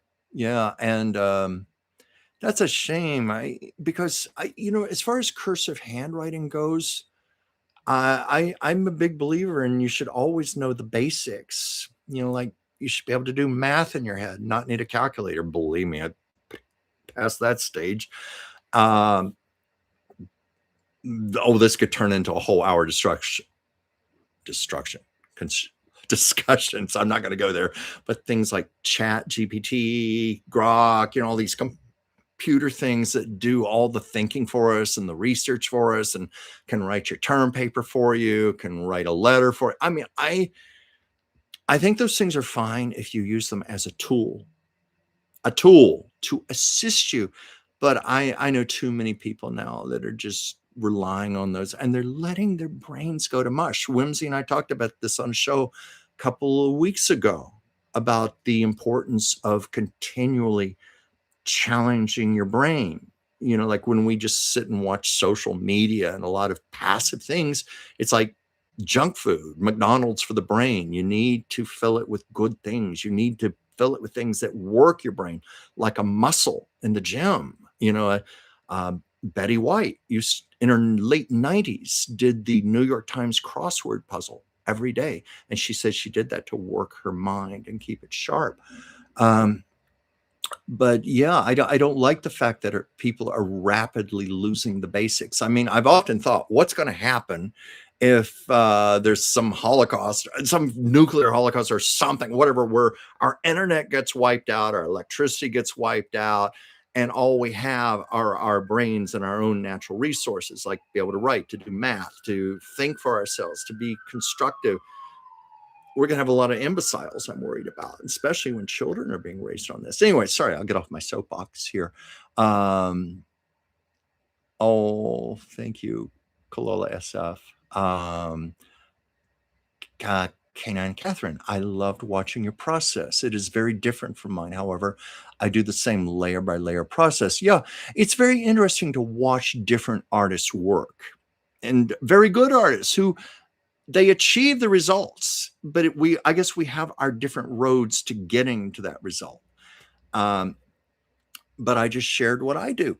And I thought it would be of interest to people. And I thought it would also be good in case I have to prove this is not AI. It's me. It's Chuck Transfield. I worked very hard to get to where I am right now. I know other artists who've worked very hard to get to where they are. And we'll see where AI is eventually going to go. If right now, I mean, it's getting more and more sophisticated, but people like myself who are very sensitive energy, it's soulless, it's cold.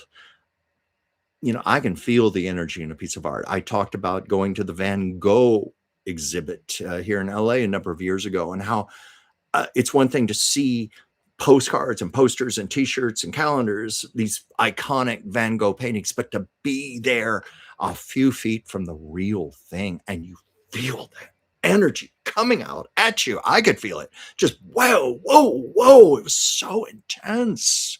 And I learned a big lesson that day, that as artists, we do put our energy into our work, and it's there forever, because I was looking at paintings over 100 years old that still packed a wallop.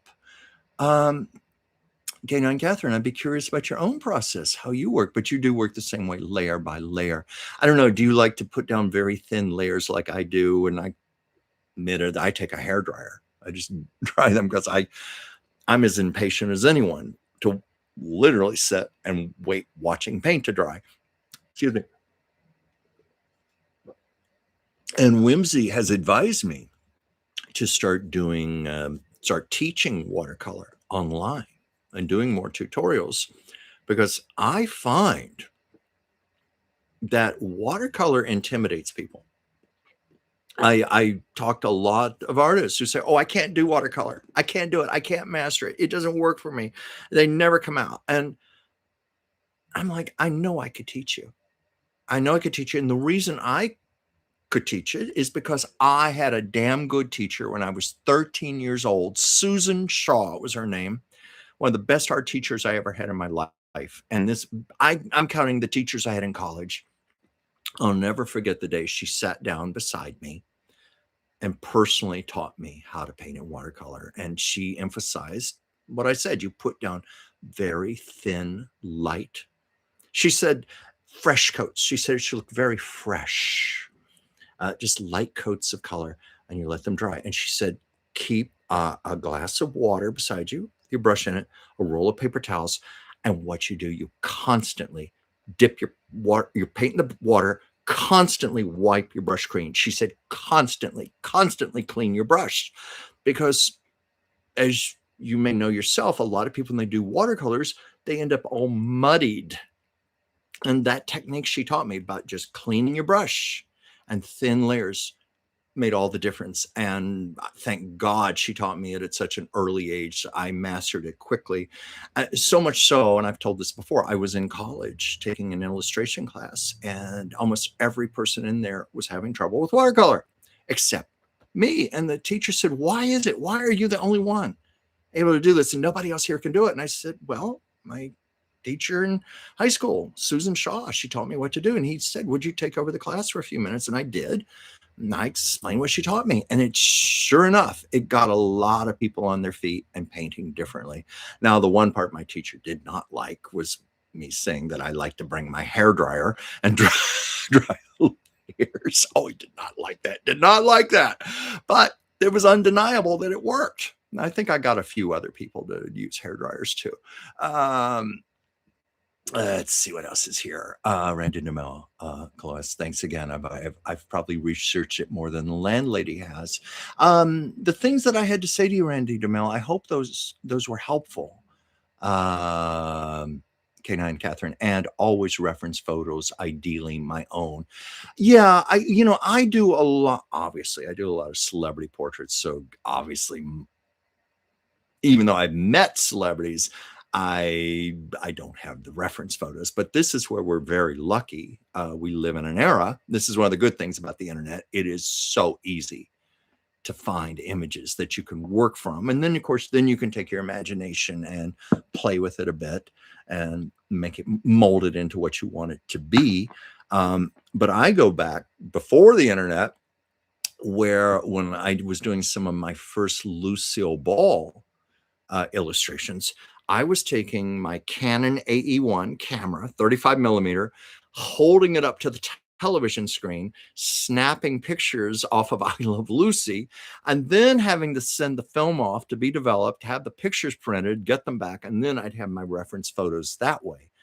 I'm glad those days are over. But at the same time, I also got some very interesting poses that way and expressions on Lucy's face I wouldn't have captured any other way. And there are a few times I will go back to doing screenshots. Oh, instead of a camera, I'll just do screenshots with my computer off the TV show. Let's see. But it is great when you can do your own photos, because then it's truly 100% your own. And I took a lot of photography in college, and I have worked from my own photographs. That's a very exciting experience. Well, Kalo was saying I miss Ruth. Yeah, I do too. Well, boy, wish you were around now. But as I said, her spirit is working very hard on our behalf on the other side. I promise you that. And I hope I'm saying your name right. Poet MZ3. Forgive me if I got that wrong. The way you crop the subjects of your paintings, Chuck, really adds to the meaning. Thank you. I think that's just an intuitive thing for me. Intuitively, I know what to zero in on to draw maximum attention. And many times that is the eyes of the subject. And also I like to find something a little different, a little offbeat, none of this having it centered perfectly on the page. That was one of the things they taught us in college. No, you've got to find ways to get people to look at things differently. So that was ingrained into us.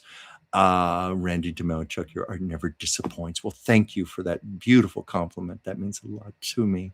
Thank you. Andy Redder, Paul Newman's daughter. Paul Newman's daughter passed away at 72. I'm so sorry to hear that. And ironic, I'm trying to think, is Joanne Woodward still living? I know Joanne Woodward was very thick in Alzheimer's, where she just couldn't recognize anybody anymore, and she was in her 90s. I don't know if she's passed away or not. Some reason I'm thinking Joanne Woodward might still be alive. Oh, it's so sorry about his daughter. I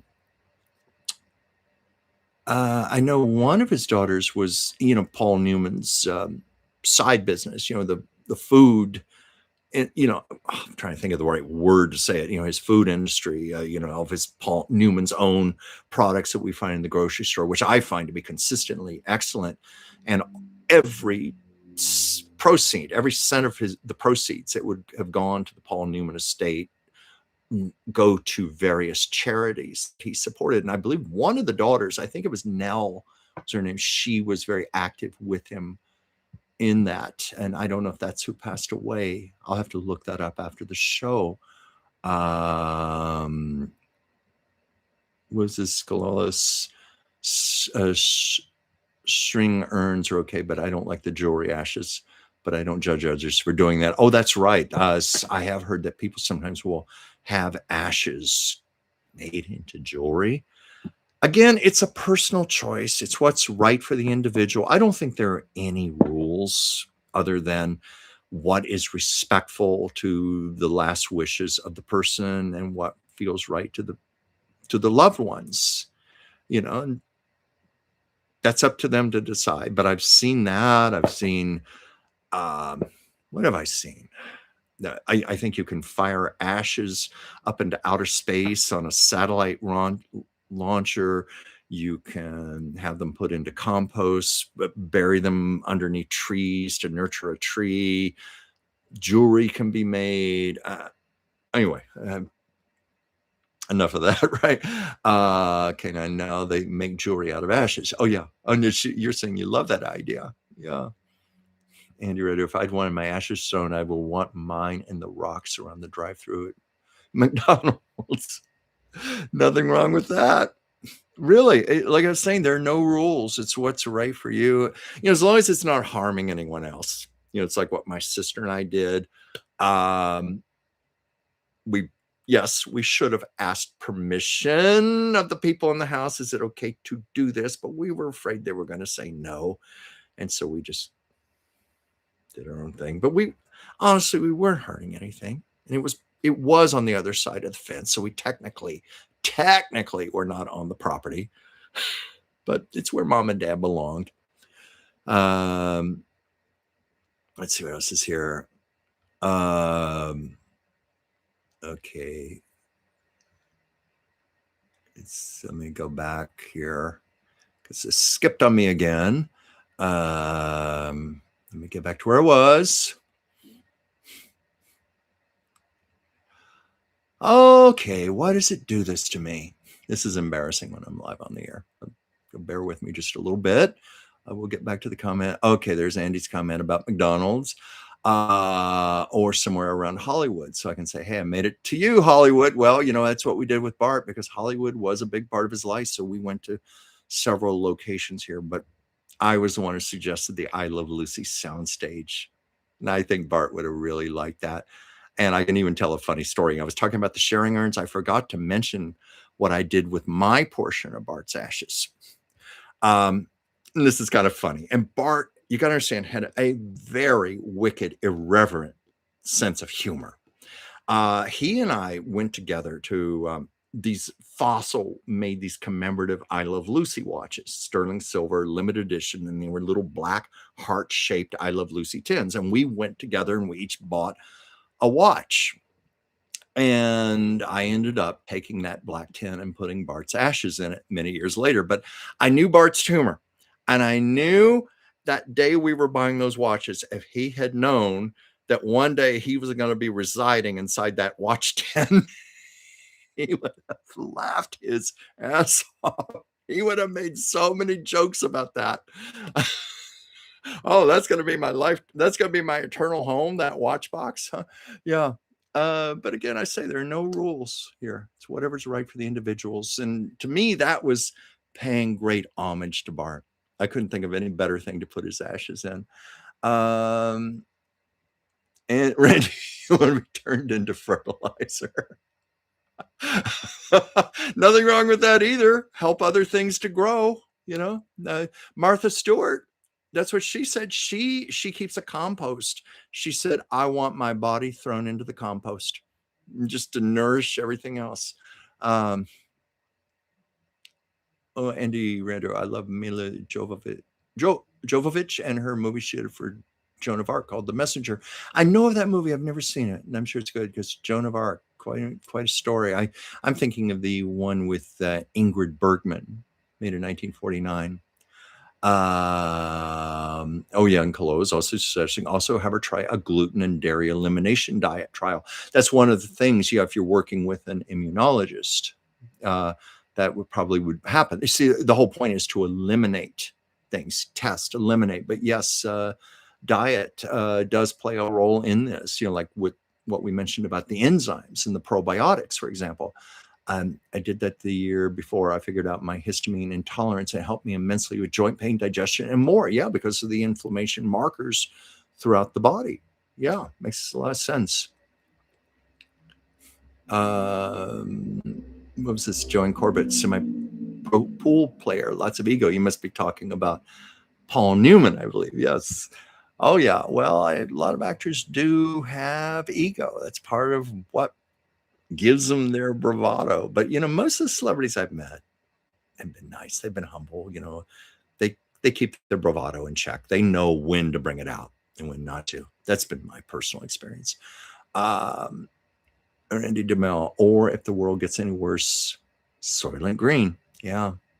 Young Calola, sinus infections. I mentioned that about sinuses. That's one of the symptoms of it. Randy DeMel, misdiagnosis by doctors for years. That does not surprise me one bit. Not one bit, because I assist Dr. Whimsy Anderson, who is a brilliant naturopathic doctor. She gets a lot of patients who come to her out of frustration because their doctors cannot find what's going on. She's really good at zeroing in. Yeah, most doctors don't know about it. You sent her the DAO enzymes in the quercetin, but she's afraid to take them. That's a shame. I had a similar problem with my father with some certain things going on with him. I really tried to get him to take some certain supplements, and I kept assuring him they were safe. He wouldn't take them, afraid of them. Couldn't convince him. It's so you can only go so far. Why am I know it's a bad cliche, but lead a horse to water, can't make it drink. That's too bad. Maybe your friend would listen if it was coming from a doctor, an authoritative source. Maybe then she would listen. Joanne Corbett, I sold my house and had to move, so I burned them. Yeah, that it's a personal choice about journals and whether or not you want those left behind for others to see. And I think that's one of the great things about keeping a journal. If you're doing it right, you're being very honest in what you write into it. You're really pouring your heart, your soul, and your feelings into it. I wouldn't want to do my journals in any other way, but the consequence is if a family member or loved one finds it years later. But as I said, when you're gone, there's so much that doesn't matter anymore. Just you have to choose for yourself. Randy DeMel, Chuck, it would be fascinating if you would connect to Brian Wilson. Yeah, possibly. I maybe down the line I'll put him on the list.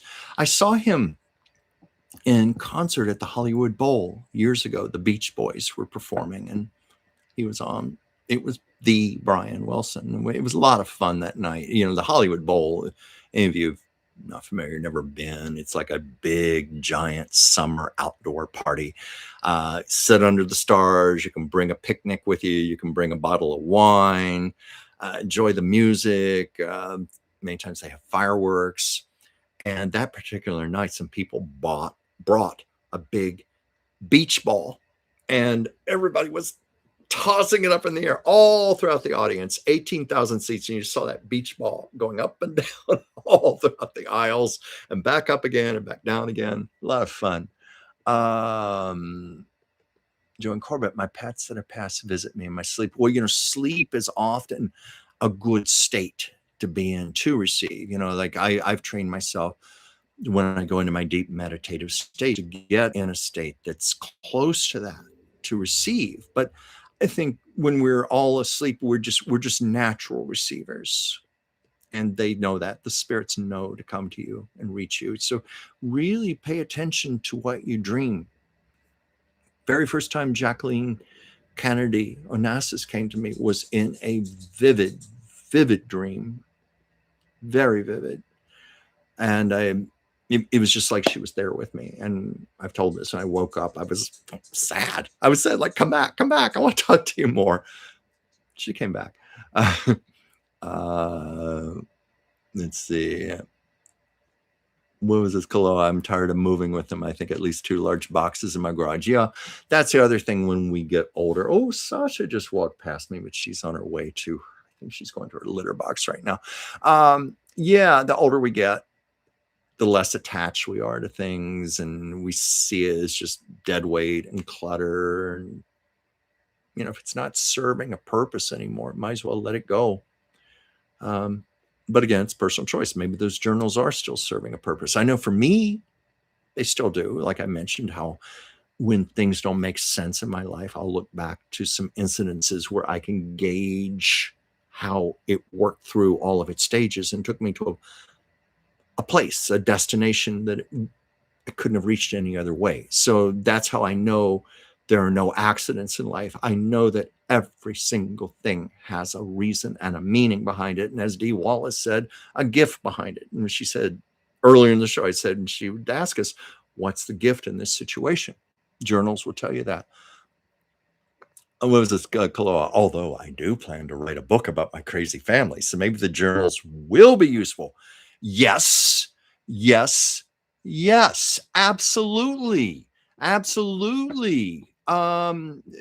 think you'll find those journals invaluable, even if they do nothing more than prompt you. And sometimes going back on a memory, reading it will suddenly make you remember other things, or it'll make you remember other circumstances, dimensions, colors, sights, smells, emotions, dynamics. Um, yes, if that's something you genuinely plan on doing, I would not get rid of those journals. They would be very useful, very useful. But it's do what's right for yourself. Um, I know, like Barbara Streisand, I'm just getting through her autobiography. I think I've got like 15 minutes left on the audiobook, 48 hours. She said that if she had not been keeping journals, she couldn't possibly have written her autobiography. There's so much she would not have remembered otherwise. So hold on to them if you got them. Chuck, it's F1 Fan Nick. Oh, wait. Oh, it's F1 Fanic. Fanic. Okay, F1 Fanic. Thank you. Thank you for the phonetic there. You've seen me when I do Dr. Whimsy's show, and I have to say hello to the people out there like it's Romper Room, and I'm like, oh my God, I don't know how to pronounce this name, and I'm so embarrassed. Thank you for the phonetic. It's F1 Fanic. I will remember that. Thank you. Okay, Kaloa. I agree, Chuck says, well, I'm more intuitive, and yes, I agree on medical advice, but this is so hard to find help with histamine intolerance. I might, if I may please suggest, Dr. Whimsy Anderson, the naturopathic doctor, I am certain could work with you and help. I can definitely hook you up, shoot me an email. I always give it the answer, dransfieldchuck@gmail.com. And I could set you up for an appointment. She's wonderful because she's a gifted intuitive, but she's a well-trained doctor. And as she explained to me once, any decent doctor uses their intuition. You marry your intuition with your education and your experience, and you also listen to your patient and you ask a lot of questions. And then you let your patient ask questions also. So I just want to put that out to you as a suggestion. Oh, wait, get to your next comment here. That's what I did. I'm reading comments one at a time here. That's what I did. Saw an immunologist eventually help me narrow it down to histamine intolerance. Yeah. Andy DeMel, the eyes have it. Yes, K9. Catherine, exactly. The eyes are the most important, non-negotiable. And you gave me a heart, and always it's what people comment on most. Sometimes when I look back, I have no idea how I did it. Many times I have no idea how I do what I do. And I let go of a lot of that a long time ago because any of us as artists, and Sasha's walking past me here. She doesn't want to be on camera, but she just darted by. She just did her business. I'll take care of that later. I have to clean that up. But the more art I do, the more I realize it's not from here. It's here. We're coming from our heart. We're coming from our intuition. Same place I use when I do my intuitive channeling. That's where art comes from. And there's a lot I can't explain, and there's a lot it's not meant to be explained. And that used to drive my teachers in college crazy, because when we pin our artwork up for critique, the teacher expected you to explain your process. And you couldn't give an answer like, well, I just felt it in my heart and I just did. Teacher would rip you a new one. No, you're going to explain how you did this. So you had to do that. And I realized if I'm going to start teaching online, I'm going to have to be able to, I guess, for want of a better way of saying it, intellectually explain what I've done. But the truth is, most of it is just from my intuition. And I don't know in my head how to do something, or how I'm going to do it, or how I'm going to execute it. But I hear those little voices, same ones that talk to me in my channel. Okay, why don't you overlay this color here? Sometimes it's as simple, like a little line here, this little slash of color here, just this little slash. And I'm like, son of a bitch, that made all the difference. I don't even understand it, but it's about what you feel. And one of the things, get back to my beloved Barbara Streisand, she said she was, she has she's quite a perfectionist, and she has a very, very good ear, but perfect pitch, excellent ear. And she can hear things that other people don't. And she was working with her sound engineer, and they were doing some mixing of all the tracks. And she said, okay, this track here, I want you to turn this up just 0.5, just like little 0.5 of a decibel. Turn it up. And the sound engineer said, Barbara, nobody's going to hear that. No one's going to be able to hear that. And Barbara said, yeah, but you'll feel it. And I was like, Barbara, if I ever meet you, that's something I'm going to talk about with you, because I agree. It's those little things that maybe no one's going to notice, but by God, you're going to feel it. At least I do. I do. So that's my soapbox. And hi, Joyce. Thank you for joining. Oh, I need to talk to you about this retrograde because it is kicking me hard. Oh my God. I'm sure you have some things to shed on that. Let's see, Joyce. I'm surprised you are still here. We had our annual meeting tonight. You know why I'm still here? I didn't get on until 6 o'clock my time. That's why. Oh my God, it's 8:40. I've been on here 2 hours, 40 minutes. I'm going to have to wrap this up soon. I'm trying to get to everybody's comments. So please pardon me if I start speeding through these. Yes, cursive is important. I agree. And I love cursive because it's so expressive and it shows so much personality. Some Geico rep could not read my police report, and I told her to learn cursive. God, that's sad.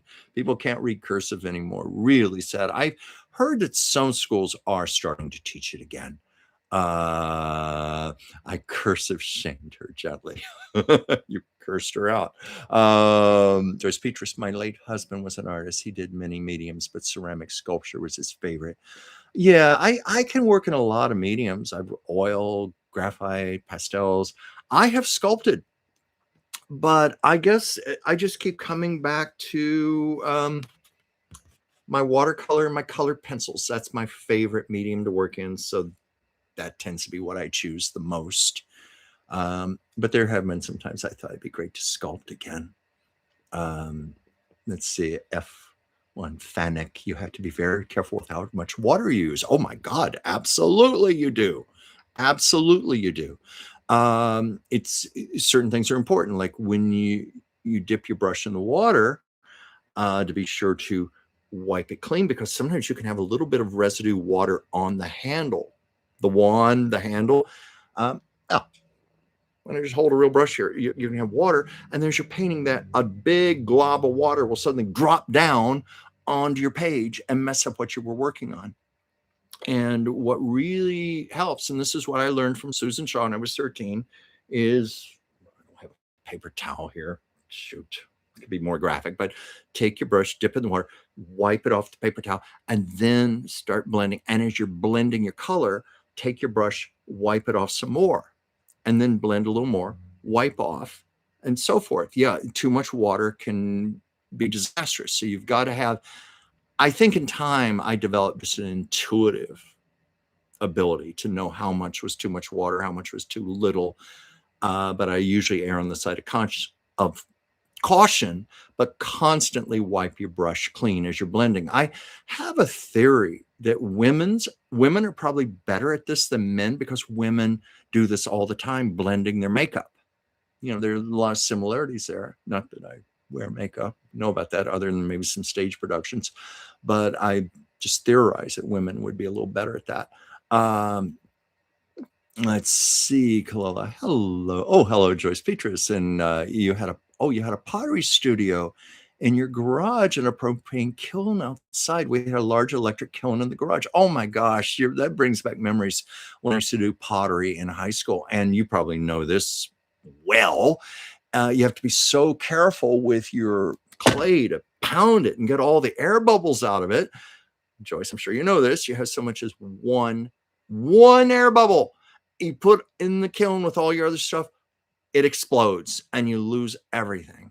And we had that happen several times in high school. And it's like, okay, who was the culprit here?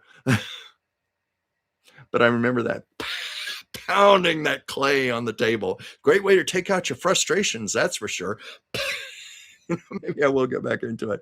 Other thing I remember about it is how it would just, because it draws out moisture, my hands would be so dry. And I found you just could not wear gloves or anything. You had to have your bare hands and your fingers to really do it properly.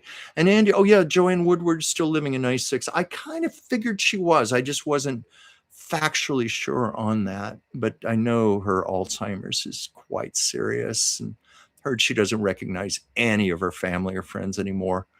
Um, oh, and her children, it's very sad. I think one of them said she was once saying, "I once had a very handsome husband." That's all she said. I once had a very handsome husband.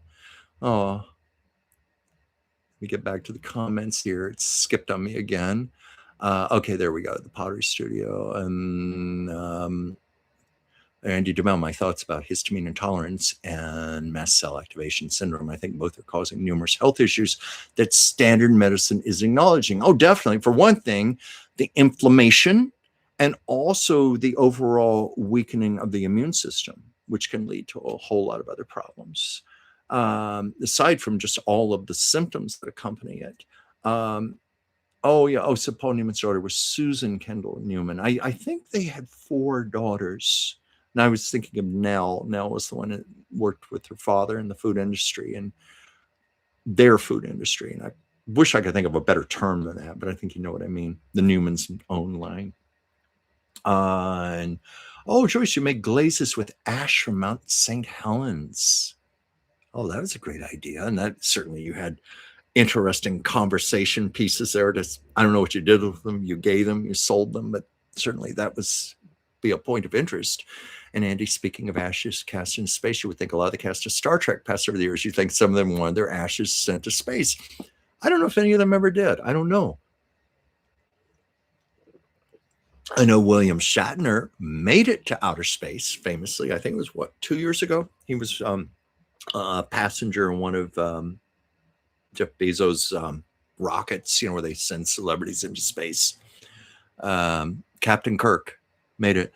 And I remember William Shatner, when he came back, he was actually rather melancholy about it. When he came back, he said, seeing what I saw and seeing how fragile our planet is and how our planet may or may not make it because it is so fragile. He said, I witnessed that when I was up there. And I was surprised by his sorrow when he spoke, when he came back. Yeah, Kaloa, composting Martha. Oh, Andy, you got the Blu-ray, The Bride of Frankenstein. Good for you. I had that also. It's a beautiful print, beautiful transfer, the Blu-ray. And I'm not really a fan of horror movies, but I love that one because Bride of Frankenstein also incorporates a little bit of comedy. It's a little bit of tongue-in-cheek humor. And also it had because the first Frankenstein movie was such a massive hit, Universal Pictures gave Bride of Frankenstein a huge, huge budget. It's a much more lavish film than the first one. You really see the money on screen. But good for you. I'm glad you got that. A Blu-ray I want to get, it's an old Joan Crawford movie called Letty Letton from 1932.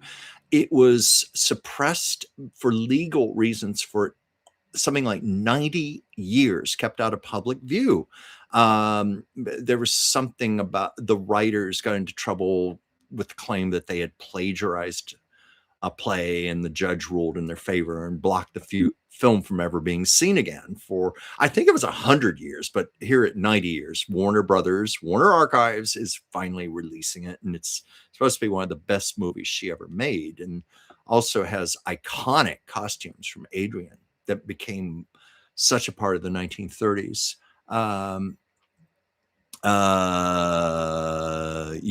Try C and Q quercetin first. Very, very safe supplements to be taking. And each has their own anti-inflammatory properties. Vitamin C particularly good in helping to reduce histamine in the body. Yes, and you're right about that. Whimsy uses pure encapsulation. Oh, Whimsy is very big on pure encapsulation. She toured the factory once and saw the production for herself. Um, but yes, I would see an immunologist and hire Whimsy because you need a naturopathic or an alternative doctor too. Absolutely. I think Dr. Whimsy would be incredible for you. I mean that with all my heart and soul. And if you are interested, just shoot me an email. Or you can go on the Oracle of Whimsy. You can find her information there, how to book with her. And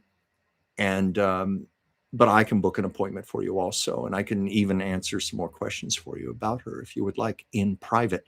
Um, Randy DeMel, Chuck, I've got a theory that we're recycled instead of reincarnated. Your thoughts? Oh my God, I've never thought of that way. I mean, I'm a firm believer in reincarnation. To me, it's been a fact of life for me since I was a child. I've always believed in it. Um, I'm not sure what you mean by recycled. Recycled. I could you explain that a little better to me? Um, I mean, in a way, reincarnation is recycling, I suppose. Our soul just keeps coming back in different forms, different lives, different. Sometimes, apparently, we take on different personalities. We take on different life lessons. Different perspectives, because it's all about learning and growing, evolving, spiraling upwards. So to me, recycling and reincarnation are a little bit of the same because it is the same soul. But maybe you could help me a little there, elaborate a little further. And I've got to go soon. I've been on here almost 3 hours. Oh my God. I can't believe I've been on here this long. Amherst, and eyes are the most difficult too. Well, I don't mean to sound audacious, but not for me. I don't mean that as an audacious thing, but eyes come very easily to me, very naturally. I mean, they're challenging, but I guess I've just been doing them for so many years that I have really good instincts, and it flows to me. But I know many people, eyes are difficult because eyes, to coin a cliche, they are the windows of the soul. They really and truly are. What's going on in the soul is in the eyes, and that's what makes them a challenge to capture. I guess I have a gift for capturing that, and I say that with humility, great humility. That yeah, I can do eyes. I can do eyes, but then I've also worked hard for years to do them. Chloe, this is the best session ever. Joyce, you're going to switch the TV. You need to chill. I'm happy to be on your TV screen. I'm just trying to get through these comments because I have got to go soon. This has been a long show. I think it's the longest I've ever done. Cursive handwriting. Yeah, most schools do teach cursive. I'm glad to hear that. Yeah, I think it's important. It's just one of the basics. Joyce Petrus, I love your creations. Well, thank you so much, Joyce. This skipped on me again. Let me go back. Okay. I try to rage in private when needed. Yeah. It was like I was saying, a good place to do your raging is in the car, on the freeway. Just scream your head off in the car. Being in your car is pretty private. Most people are not going to hear you. Now, parked in your driveway might be another story, but usually on the freeway, you're okay. Kind of star 33, please. Anything around my coming career I'm searching for.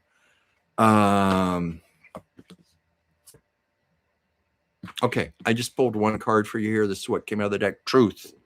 Truth is about being in your authenticity, really knowing what you want, being specific about what you want, and also presenting your truth, your authenticity to others, because that's what's going to make you shine and stand out and get noticed. Like particularly in job interviews, that's going to definitely make you stand out. It's like a breath of fresh air when someone is not afraid to be who they truthfully are. even if it means showing your imperfections or perceived imperfections, but also showing your brilliance, showing your bravado, show your truth, be your truth, know your truth. And that's the card that jumped out, and that makes a lot of sense to me about your coming career that you're searching for. Because also, when you use the word searching, um, as I said, you need to be specific about what you want. Be specific about what the essence is of what you want, and you're much more likely to magnetize it your way. Your truth. Okay, let me get through these. I hope I'm reaching the end here. Let's see. I'm trying to be fair to everyone. Um, Oh wait, what says the cast members Star Trek whose ashes have been sent into space include, but then you don't say. I don't know. I don't know, Andy. If were you making a joke, or were there actual people from the show who had their ashes sent into space? That's something I guess we could look up online after the show. It would be interesting to know if anyone had done that. Randy DeMel, Chuck, I would get the Guinness record for the amount of supplements I take daily. I just might beat you to that. Oh my God, what do I take? I take a multivitamin, I take a multi-mineral, I take vitamin E, I take fish oil capsules, CoQ10, phosphatidylcholine, ginkgo biloba. Am I missing anything here? I take an extra magnesium supplement, extra B complex. I don't know, Randy, tell me. Are we neck and neck? Have I exceeded you, or do you take more supplements than me? That goes from just being in the health industry for so long. Oh, Andy. Okay, so there are people who've had their ashes sent in space. You listen there, James Doohan, Marshall Barrett Roddenberry, Gene Roddenberry, Forrest Kelly. Nicole Nichols. That's interesting. Had no idea. Thank you for enlightening all of us, Andy. Those ashes were part of the Enterprise Memorial Mission, which also included DNA samples from the actors. That's beautiful. That's beautiful. Well, thank you. Thank you. We all learned something special from you, Andy. And Randy DeMel, enjoy your company, Chuck. Well, thank you. I enjoy all of your company too. You're all wonderful. And yeah, and no, you wouldn't say breath of fresh air if you smell skunk. And my neighborhood, we get skunks here, and it is anything but a breath of fresh air. They are cute little animals, I will say that. They're just adorable, and part of you wants to walk up to them. Part of you, but the logic part of you, no, not a good idea. Randy Development, maybe next time we can talk about Carl Jung. That's a good idea. Yes, maybe we could. Maybe we could. I've never tried to channel. We could see what would come up.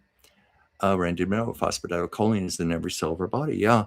But I do take it as a supplement because it definitely, speaking for myself, helps with memory and focus. And I've taken it for so long, I'm afraid to stop taking it. But always say, is it true you can remove a stink sac from a baby skunk if you want one for a pet? Yes, I do know that skunks can be descented by, veterinarians can do that, and they have been kept as pets. I know it's controversial, as any procedure like that is, and it's really their only means of defense. Other than, well, I know they have sharp little claws and teeth, but you've seen skunks outside. They're gentle little creatures. They're probably very vulnerable, and that stink sack is pretty powerful defense. Oh my God, I've known people who've had their dogs get sprayed. Oh, it's terrible, terrible. And it's always been a fear of mine when I walk in my neighborhood. Oh, what do you do? I've heard bathing in tomato juice, but you better hope you can find a grocery store with enough cans of tomato juice to fill up your bathtub.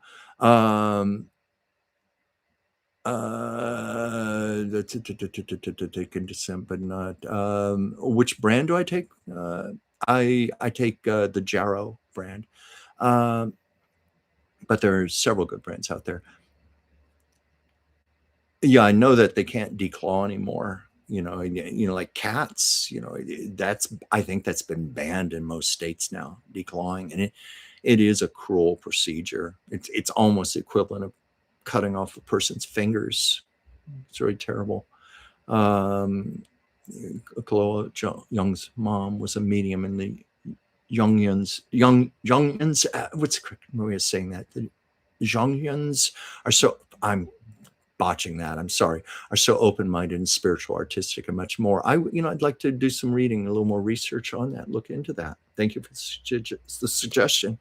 F1 Fennec, thanks for the birthday reading. Now I can't remember what you said. We talked about so much, and honestly, I don't remember because when I go from reading to reading, I always wipe the slate clean.